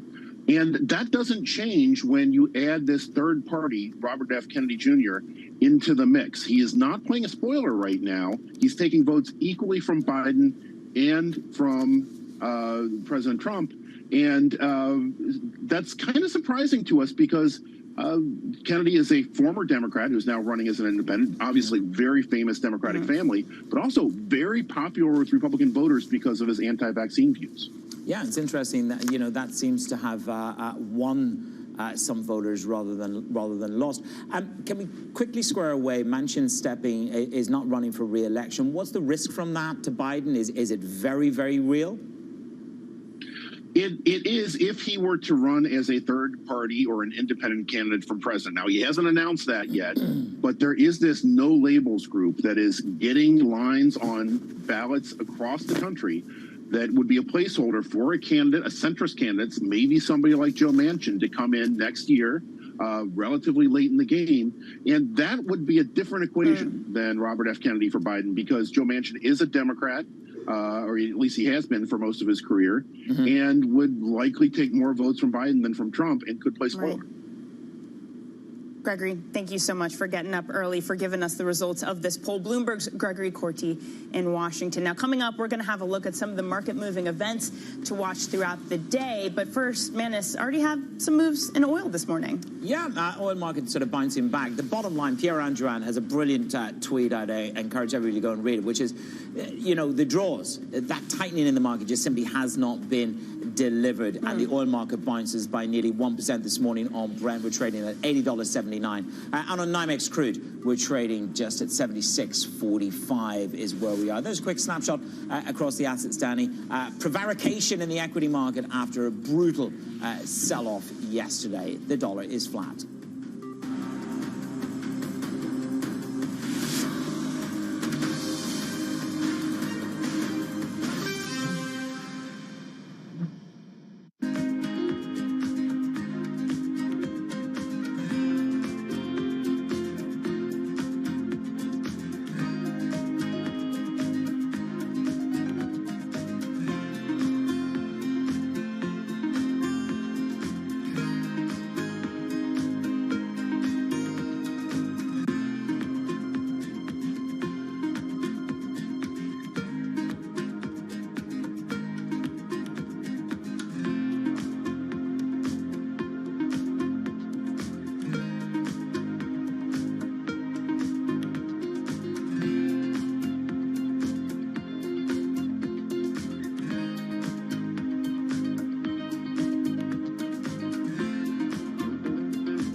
Maybe I should go do something else. I can't do anything better than I'm already doing. I already turned this company around. I've made a lot of money for the investors, the shareholders, and yourself. Are you happy doing this? You're going to do this for the foreseeable future? I'm going to do it for the foreseeable future. I love what I do, and the reality is we've accomplished a lot. As you described, we've made Blackstone a lot of money. We made our shareholders a lot of money. More importantly, we've grown the business, and we've been a huge engine of opportunity. If you think about all the jobs we've created around the world, all the communities we've made better places, all the ownership groups who we've helped grow their business, and having built a world-class culture, the opportunities we've created for upward mobility for people. And this business, I would still say, is like a coiled spring coming out of COVID particularly. So I feel like we just have more to do. My job's far from done.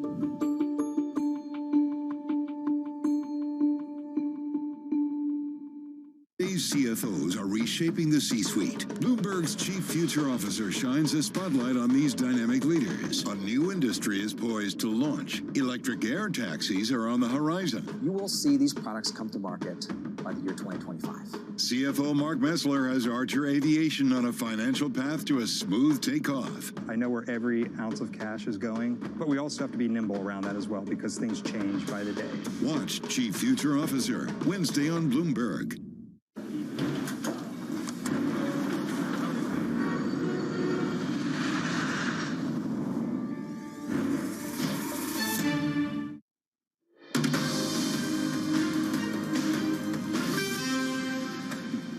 This is Bloomberg Brief. I'm Danny Berger in London alongside Manus Cranny in New York.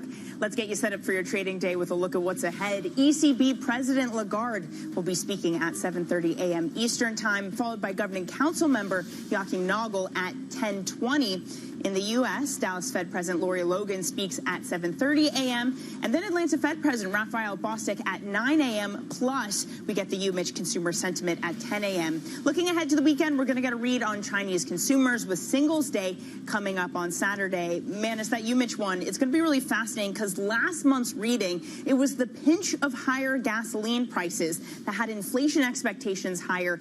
And you also had that confidence reading lower. Will that have turned around this month, or are consumers still feeling the pinch? Well, if you pick up from last Friday when we had the numbers come through on services and on jobs, etc., our guest this morning from Man Group, of course, a man saying, look, that was the small break for him in the not so such a soft landing. Still expect a lighter number on Michigan later today. That'll be out at 10 a.m. I'm just looking here. The October reading was still high, 2.2 to 2.6. So that's where you are on inflation expectations. Look, it's all about the bond market. I mean, there was a bit of an earthquake in yield moves yesterday. That auction was not exactly generous at the long end, 22 basis points higher. We continue higher this morning on 30-year paper. Danny. You know what I just realized, Manus? I never said my fun fact of the day. Shame on me. It's that throughout the past decade, a tail on an auction has only been this bad one other time. Only one other time in the past decade have a 30-year auction gone so poorly, Manus. Well, all I can say is, that's bad form because you were supposed to be driving the bond bus for the whole week. I know. And the fact that you didn't share the fact of the day with me so that I could use it again and again and again. So, shame on you. But at least we didn't break anything. We just did our best. Yeah, it's the least we can say, the least we can do for your folks. All right, enjoy your Friday and the rest of the weekend. This is Bloomberg.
What do you consider to be the biggest challenge? Infrastructure that supports trade is the biggest challenge.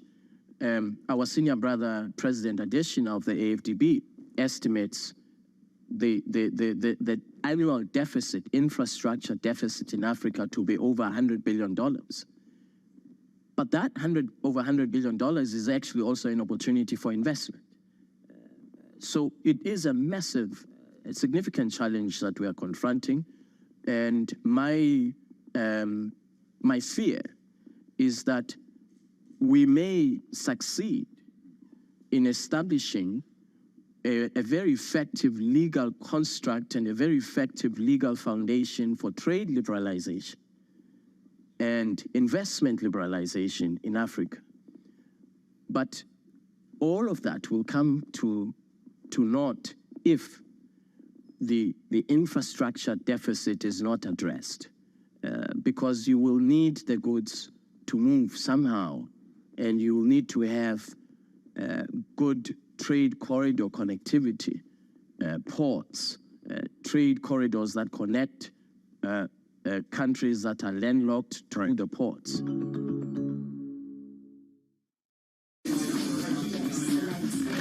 Slice through the noise. Forget the noise, ignore the noise. Is this just going to be noise? Just noise. It's noise versus signal. Now, more to the point. What is the lesson or the observation?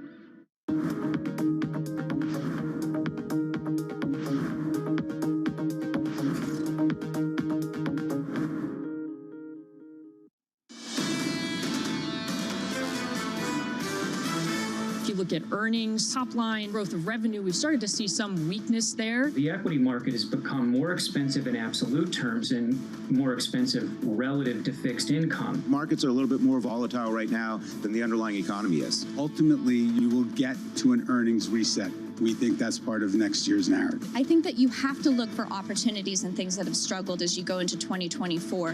This is Bloomberg Surveillance with Tom Keene, Jonathan Ferro, and Lisa Abramowitz. Let's get you to the weekend, live from New York City this morning. Good morning for our audience worldwide. This is Bloomberg Surveillance on TV and radio, alongside Tom Keene and Lisa Abramowitz. I'm Jonathan Ferro. Your equity market totally unchanged on the S&P 500. A 1-2 punch to sentiment yesterday, snapping an 8-day winning streak on the S&P. TK, 1 p.m., we had a sloppy bond auction. 2 p.m., Chairman Powell. Well, Chairman Powell, would you close the door over there, please? Close the door. Close the please, Eric, door. Close the door. I think Close the door. I think he said a little What was bit more important, the auction yesterday, the comments of the chairman of the Who wants to translate that for people that might have missed it? No? Close Okay. the door. Okay. Close the door. Was that good? Chairman Powell's address, let's just say, was disrupted by some climate protesters. And he said, close the door. And he politely said, close the door. Did he close the door on the Fed put yesterday? That's the key question. That is the big question, Tom. He left open the door, I think, to another rate move. But ultimately, did he really say anything different to the week before? I think Mike Feroli over at JP Morgan has put it fairly well in terms of what he said relative to market expectations. It reads hawkish, Tom, compared to what the market was looking for, given we're talking about a market pricing in a bunch of cuts in 2024. We had a pullback after 8 days straight up. I think we're doing. I looked at a lot of technical charts this morning, and to link all this in together, and I'm fascinated, Lisa, what you think. Let's get it out of the way right now. Bramo right. Tom wrong. That's what happened here. 30-year auction did matter. But I looked at the technicals, and the yield stayed constrained within the recent pattern. It's not like we had a breakout to a new high yield. We just sort of moved. Look, we have no clue. And I think that was really the conclusion from the past 24 hours, because what we got was an auction that by some measures was the worst on record in terms of the yield that it traded at after the yields that it was trading at before the auction, okay? So that was bad. A lot of bad internal technicals. Then Fed Chair Powell comes out and says the same thing with a different emphasis that he said before, which is we're going to respond to the data, but this time we might be more hawkish. And everyone says, oh my goodness, it's different. It was not different. But the fact that there was such a big response leaves people scratching their heads and pointing to conspiracy theories like ransomware attacks for the possibility that that's what's been disrupting the bond market. This just highlights how little we know, John. Well, let's get into it. So ICBC, world's largest bank, is going around Manhattan with a USB stick settling treasury trades. Is that right? Basically, for, I believe, the night before, right? It had been going on for quite a while. It's very unusual for a bank to get hit with a ransomware attack where they basically have to pay off the hackers to release some of their systems. And some of their counterparties had chopped off the access to their systems because they didn't want to be infected. And so in order to transact, they were walking around hand-delivering USB sticks to try to make these whole. A very lack of clarity, I would say, with all of the articles that I've read around how much has actually disrupted the market liquidity. So the Bloomberg covers today, what does the vaunted cyber departments of America's big banks do? How do we respond to this? Do we say, oh, those Chinese, you know, it's them, it's not us? Or is this a really whole new tone? So arguably at the moment, we have no idea what's going on. Based on certain reports, it's Lockbit, a criminal gang with ties to Russia, suspected of the attack. But Tom, I think it speaks to a broader concern, worry. Been worried about these kind of issues for a long, long time. And that's why banks have been investing in these kinds of issues for a long, long time. But more broadly, Bramo has picked up on the right theme here in the bond market. Absolutely spooked by big swings in treasuries. Same again yesterday. A 20 basis point plus move on a 30-year bond following a sloppy auction. Lisa, we've been asking a question all week. Have we confused a bond market rally over the last 2 weeks with bond market stability? Because nothing about yesterday looks stable. I was thinking about you in that point that you make yesterday when I saw that 22-point swing in a 22 basis point swing in 30-year yields. It raises this question, what's really going on? And is the lack of certainty that people have around this going to tamp down the potential buy the dip that we saw for a half second in the bond market? To Global Wall Street, and for our audience on radio and television, it isn't part of the game. The people in the game are worried about one word, and that's liquidity. And I'm going to suggest part of it is maybe going into year end, but I wonder how deep the market is right now. And to go to the 30-year auction, which I got wrong, there's going to be another one, right? There's another auction coming up, right? The 7-year, the 2-year, the 100-year, whatever. It's going to be fascinating now to see how they sustain. A lot of people complain there wasn't a 100-year a couple of years ago. Let's start with the price action this morning. Good morning to you. Equities look like this on the S&P 500. We snapped that 8-day winning streak on the S&P in yesterday's session. As it stands, coming into Friday, we're down just a touch on a week on the S&P, heading towards a weekly loss. Yields are higher by a couple of basis points on a 10-year, 464. Looking at crude at the moment, WTI 76. We're bouncing back by 0.9%. I do want to sit on the dollar just for a moment, Yes, TK. thank you. Right, The euro, 106.87. So the euro's bouncing back. As of yesterday, the dollar index was heading for its best week since July. Some dollar strength kicking in against G10, even with this equity move that's developed, Tom, over the past week. Well, it's a dollar move, and I'll go with that. But we haven't talked enough about this. It's my fault, and that we haven't talked about euro-yen. Take out the dollar and look at this odd relationship. And if you'd said a week ago, John, that we'd be popping a 162 on euro-yen, 161.83 right now, that's a persistently weaker yen. And on a Friday, you got to get to Sunday night, the morning in Japan. I mean, when do they finally blink and act? We're way past that looking at euro-yen. As you speak, Tom, euro-yen, session highs on that currency pair, so that's a weaker Japanese yen. Lisa, that currency pair positive by 0.2%. Yeah, we've been hearing about money coming out of Japan and going into the U.S. and going into U.S. bonds in particular. 30-year auction, they showed up. Raises some questions. They might have shown up. Maybe they just, all right, really. 7:30 a.m. Honestly, we've been talking all about Fed speak, and we make fun of all the Fed speakers, but it's not isolated to the U.S. It's all around the world. ECB President Christine Lagarde is speaking today at an event in London at 7:30 a.m. Also at 7:30, Dallas Fed President Lori Logan. And 90 minutes later, Atlanta Fed President Raphael Bostic to speak. Does it matter, right? Maybe if they emphasize the right words, people will pick up on it and trade it and blame those trades. I mean, that's basically where we are at this point. Today is day 2 of discussions between Treasury Secretary Janet Yellen and China Vice Premier Haley Feng in San Francisco. This is ahead of next week's meeting between Biden and Xi Jinping. Very curious to hear how this sets up the contours for what's going to be discussed next week. How much can we lower the bar? Is anyone paying attention to this meeting at all? I mean, is this on your radar at all, John? This one, no. Next week, yes. Is it fair to say? I think this lays the groundwork for next week. And a lot of people, Bramo, expecting some kind of charm offensive from Chinese officials with the United States, given the foreign direct investment data we've seen in the past weeks, which is not encouraging for the Chinese economy. Which I think is interesting, the balance of leverage here. Then at 10 a.m., what this team really particularly always focuses on, the University of Michigan Sentiment Survey. How much do we see a deterioration in sentiment with respect to inflation at a time when we are seeing inflation coming down? We do see signs that the economy is slowing, especially given that we are also expecting some sort of forward look for inflation, 5 to 10 And John, years. this comes out, I was going to do this. This is a little bit off the radar here, but the Just keep talking, Bramo. United Kingdom GDP, and I loved what Nabarro over at Citigroup said. He said the quality of growth, and that goes to the Michigan survey. What is the quality of growth in America? What is the quality of growth in the United Kingdom right now? And essentially that's into next week in retail sales and CPI. I can tell you right now, the level of growth in America is so much better than the level of growth in Europe. And a lot of people might point towards the fiscal action that took place in the last few years. The price we've got to pay for that, of course, was higher inflation. We're looking for CPI next week. The politics of all of this is absolutely fascinating. We've got a new poll out, Bloomberg News and Morning Consult.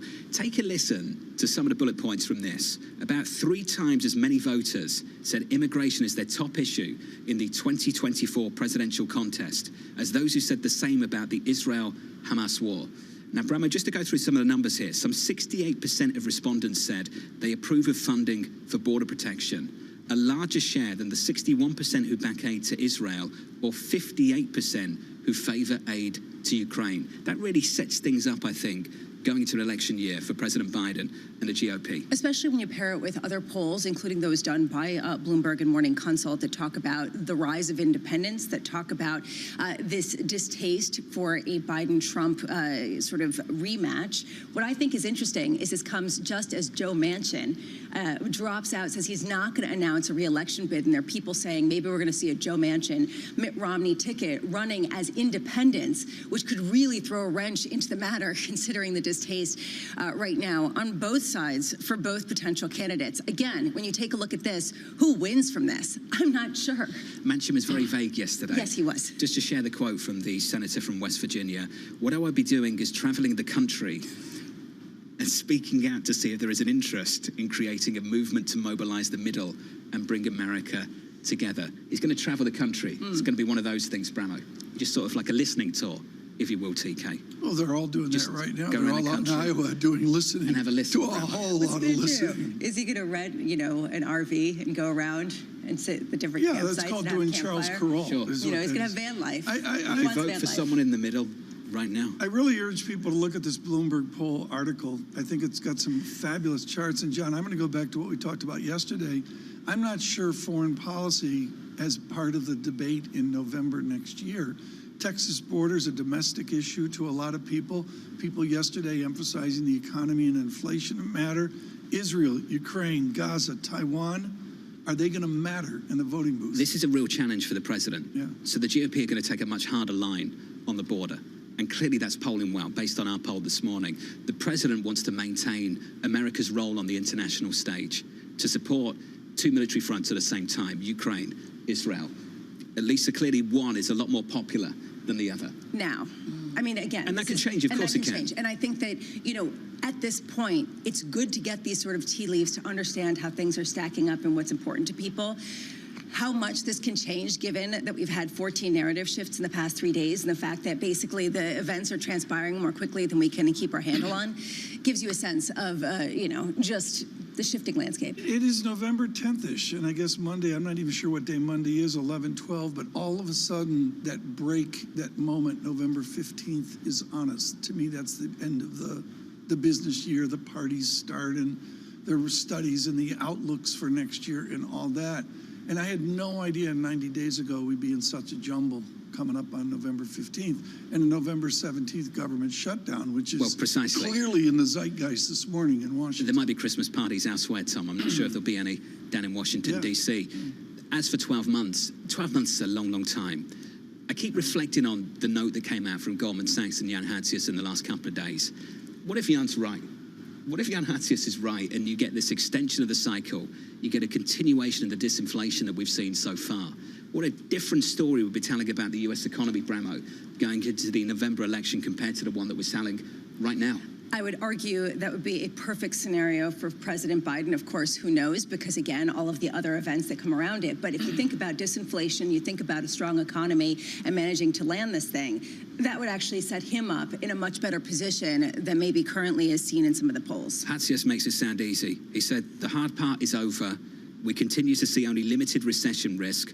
We expect several tailwinds to growth, an increased willingness to cut even if growth slows. That last point yesterday. An increased willingness to cut even if growth slows. I think this is what Mike Ferroli over at JP Morgan is getting at. It's not like the message changed from Chairman Powell yesterday. It's that the market expected something else compared to what it got. On the math on this, and Ferroli's the one to quote, you nailed that, because the guy from the Booth School of Chicago was out front on analysis of potential GDP. And people like this is important, folks, people like Hatzius and Ferroli are subduing their view. 1.8% GDP, is that normal? A 4.2% unemployment rate, is that high? These are guesses we're making into not only next year, but 2026. Which is the reason why, and given the guesses, people took such a signal from the tone of Jay Powell, to your point, last week. They heard from him an openness to understand that the economy was slowing and that the rates, that the restrictiveness was much higher than otherwise implied because of that. He hinted at that yesterday, but again, the emphasis was on, we're not sure if we could have to do more. We're not even talking about cuts. Stop being so bullish on this. Exactly. Close the door to rate cuts. Door. Something like that, yeah. Here's your next hour on Bloomberg TV. Coming up very shortly, we'll catch up with AMH down in Washington, D.C. on the latest poll. Later on this morning, Christian Horner of Oracle Red Bull Racing. That's in the next hour, right here on Bloomberg Surveillance.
Good morning. This is Bloomberg Surveillance on TV and radio. Welcome to Bloomberg Markets, trying to open. Good morning, everyone, and welcome to the Pulse. This is Bloomberg Technology. And welcome to Balance of Power. This is Bloomberg. Access the financial world on demand. Hear from leading economists, policymakers, and industry experts via live and on-demand webinars, only from Bloomberg. Start exploring to see what's moving the markets. Visit Bloomberg.com/webinars.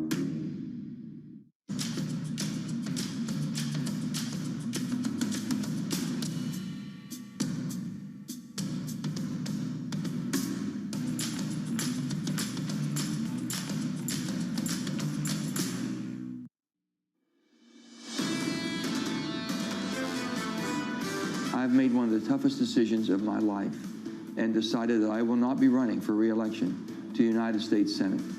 But what I will be doing is traveling the country and speaking out to see if there is an interest in creating a movement to mobilize the middle.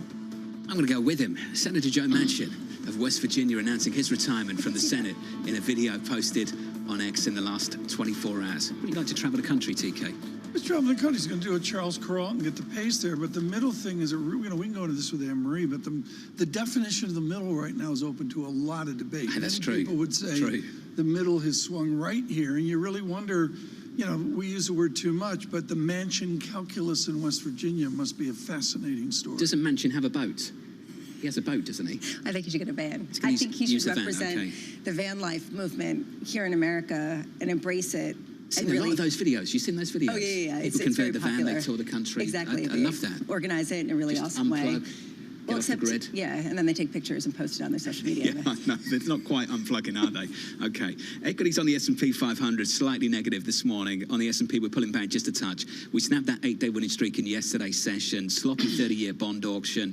Chairman Powell just repeating what Chairman Powell said the week before, but ultimately maybe with a different meeting, given the easing that we've seen. It carries a different meaning, apparently. TK yields higher by a couple of basis points. 464.19 on a 10-year. On a 30-year, we're higher by 3 basis points at about 479. Can we just check out shares of Richemont coming out with earnings a little bit earlier on today? Not great. We're down about 6.8%. I thought this line really stood out for me. I don't know about you guys, but the chairman of Richemont basically saying that the luxury industry won't put up prices for 2 years. So if they've lost pricing power, Bramo, who's left? Well, again, this goes actually to something that we've been talking about a lot, which is where is the demand coming from? Is it from the middle class people who are stretching, or is it for the wealthy individuals who sense that there's some kind of problem around the corner? Two different kinds of scenarios here, or is it because of something else? Like people moving away from watches. I'm not sure, because we haven't seen it across all luxury. We have seen Hermes post really good results. So on the other hand, it hasn't been consistent. But there are these warning signals across all of the earnings spheres. You can find the pockets, the anecdotes to point to exactly If you what's go back and driving look at the stock charts, they're cyclical like this. There is a cyclical nature where people pull back from luxury. But to your point, Lisa, we say luxury where there's actually 4 or 5 subsets of luxury. Richemont, like carrying hugely challenged with Gucci right now, they're across a set of those subsets. You know, they're in 3, 4, 5 universes where you mentioned Hermes, which is just choosing not to be in those lower level luxury subsets. Lots of complaints about entry-level leather goods and the like across luxury, Tom, not doing as well. Also, you mentioned the watch business. The pandemic watch boom is over. It's just Yeah, I mean, you know, the way we look at this, folks, is we look at Lisa's closet. It's full. I mean, Amory Horton's closet. Well, you can ask Closet's AMH plural. personally about that. She's got ask closets in all 4 districts of Washington. Ask Anne-Marie if the Balmain boom is over. We'll ask her right now. Let's do this. We're going to conflate 2 stories together here this morning. We have a wonderful Bloomberg poll, some real acuity about where we are 12 months out from an election, and also, of course, Mr. Manchin's comments from West Virginia. Joining us now, Amory Horton, Bloomberg luxury correspondent in Washington. Let's get that out of the way, Amory, right now. Is luxury so yesterday? Is it over in Washington? I don't know if it was ever alive in Washington, but there is a sale at the moment, private sale, if you know who to know, at Balmain. So you can go check that out. There we go. It's not far from where you live. Your weekend shopping with Amory Horton. Amory, I want to conflate these 2 together. I've got Joe Manchin, who has lived 50% votes in West Virginia from the special election of Robert Byrd, 53% 8 years ago. Just to cut to the chase before the poll chat, did he make this decision because he really thought he couldn't win?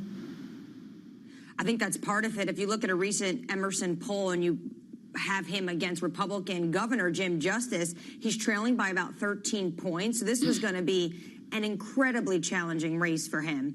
And he's already flirted with the fact that this was going to be the end of his time in the Senate. He's talked about the fact that he does think there needs to be a conversation about the middle, but also you have to look at the reality of what he's facing in West Virginia, and that was likely going to be a defeat. Gregory Courtney and Marlo writing up our poll piece. It'll be talked about, I know, across all of your world today. Is there a middle in our Bloomberg poll, or does it show this mass polarity? Is the Joe Manchin middle out there in the Bloomberg poll? Well, there absolutely is, because there's one key finding when it comes to RFK, and that's that he is taking from both. When you look at 2020 voters, he's definitely taking from Biden, but when you look at how voters feel right now, he is attracting Democrats because of his name cachet, right? He's a Kennedy, but he is also attracting Trump voters, and that has a lot to do with the fact that he is a lot of dialogue over the past 2 years when it comes to COVID-19 and this anti-vax movement. So he has 10%. He has obviously a ton of name ID and recognition, but there is this idea of what we're calling, quote, double haters. And that's about 19% we're seeing in our poll. And that's people who don't like the current president, Joe Biden, and definitely don't like the former president, Donald Trump. Double haters. I love that. I think we're going to have to use that. There is this question as I look through some of the poll results about how President Biden could turn this around. We have a year left. Is there some material policy projection that you can hear about from the Democrats coalescing around the border, some sort of bipartisan agreement to try to deal with some of the problems that people are highlighting?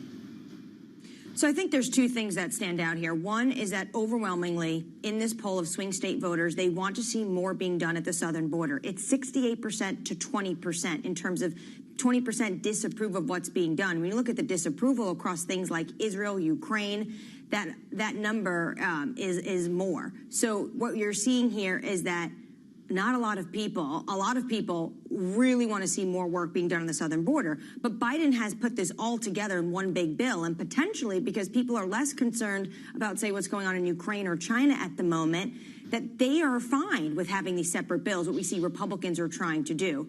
I'd also note that this is a hard line for the president to walk right now, because still in our poll, like our poll showed last month, the economy rates number one. More than 40% of respondents say that is their top priority. When you look at the foreign policy concerns, 1% care about China, 3% care about what's going on in Israel. So immigration, the economy, abortion, those are ranking much higher in this poll. And can I just ask a stupid question? Is it, when we talk about economy, are we just talking about inflation? Well, that's what people are feeling, because the data shows that there's a lot of other optimism happening in the economy. This administration continues to use the superlative that for 21 months, the unemployment rate has been below 4%. That is a huge achievement, and that shows that we do have a very strong labor market. But time and time again, what people are concerned with is price of gasoline, price of groceries, their price of rental insurance that spiked over the summer. Mark Zandi in September came out and talked about the fact that before the pandemic, where prices are now, an average family that is making medium income is paying $734 more. And that's the problem with what the president is saying. The economy is doing better, and people are just not feeling it. MH, how frustrated is this White House with these polls? Very frustrated. The president was asked about it yesterday, and he says, you're just looking at CNN, you're just looking at New York Times. Well, this is our second Bloomberg News Morning Consult poll that focuses on the states that matter. These are the states that win elections. I think what the White House feels right now, or the campaign feels right now, is that Tuesday they had a great night. But Tuesday was all about abortion. And is that going to be top of mind of voters come November of next year? These are very interesting races. In Virginia, Glenn Youngkin made it about a 15-week limit. In Kentucky, it was kind of a unicorn governor race. And then in Ohio, it was specifically about abortion. And when you have Roe v. Wade being struck down by the Supreme Court, it means that the states are looking at abortion. So these were very state-specific issues. Yeah, I look at Maria, I thought you're dead on the Zandi point. To me, the inflation's not the statistics we talk about on Bloomberg surveillance. It's the level from 2019. I think everyone out there, including me, is looking at every single item back to late 2019, very early 2020, and that's how you get to that $700 paycheck. Couldn't agree more, Tom. That's the issue, TK. To me, it's the heart of the matter. AMH, thank you. Anne-Marie, down in Washington, D.C. on the latest. We'll catch up with AMH on that poll a little bit later. Tom, without a doubt, that's the issue. Yeah, what about price change year over year? People are comparing what they're paying now to what they paid before the pandemic. I am, I'm so fortunate. You know what? I'm shocked when I look at groceries. Every item, I just stunned at what it's become over. The conversation continues. Ian Shepperton of Pantheon Macroeconomics. Your equity market just slightly negative this Friday morning. From New York, good morning.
think this will probably go down in history as one of, if not the largest financial crimes ever.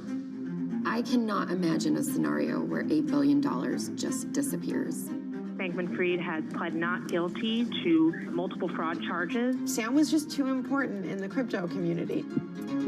When someone says, I'm going to give $1 billion in the next 2 years, like that catches everybody's attention. As time went on, their ideas got like weirder and weirder. I don't think he even had almost a conception at some points that it was wrong or right. I think he just had the mentality that he has to win. This committee will not stop until we uncover the full truth behind the collapse of FTX. Sue, Mark. Are you in? I'm in. I'm in. We're in. Will this be the last of its kind? No. This is the nature of capitalism. Get over it. Bloomberg has enhanced search on the terminal to deliver what you need when you need it.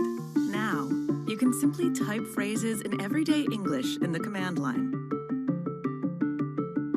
Compare financials. Find people. Analyze markets. You can enter phrases or ask questions. What do you want to know today? Ask a question or visit SearchGo to find answers now.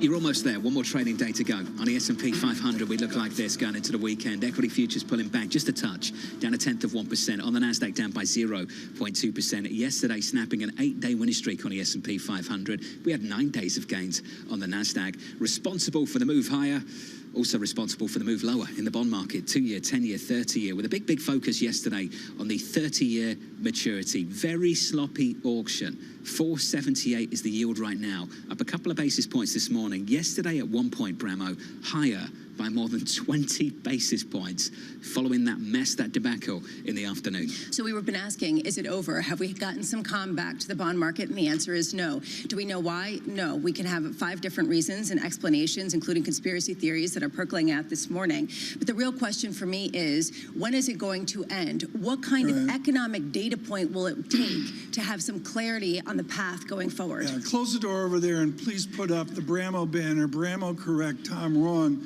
So what's the next step with the 30 years? There's a 30-year auction every 4 times a year? There's going to be, in a number of weeks, there will be more.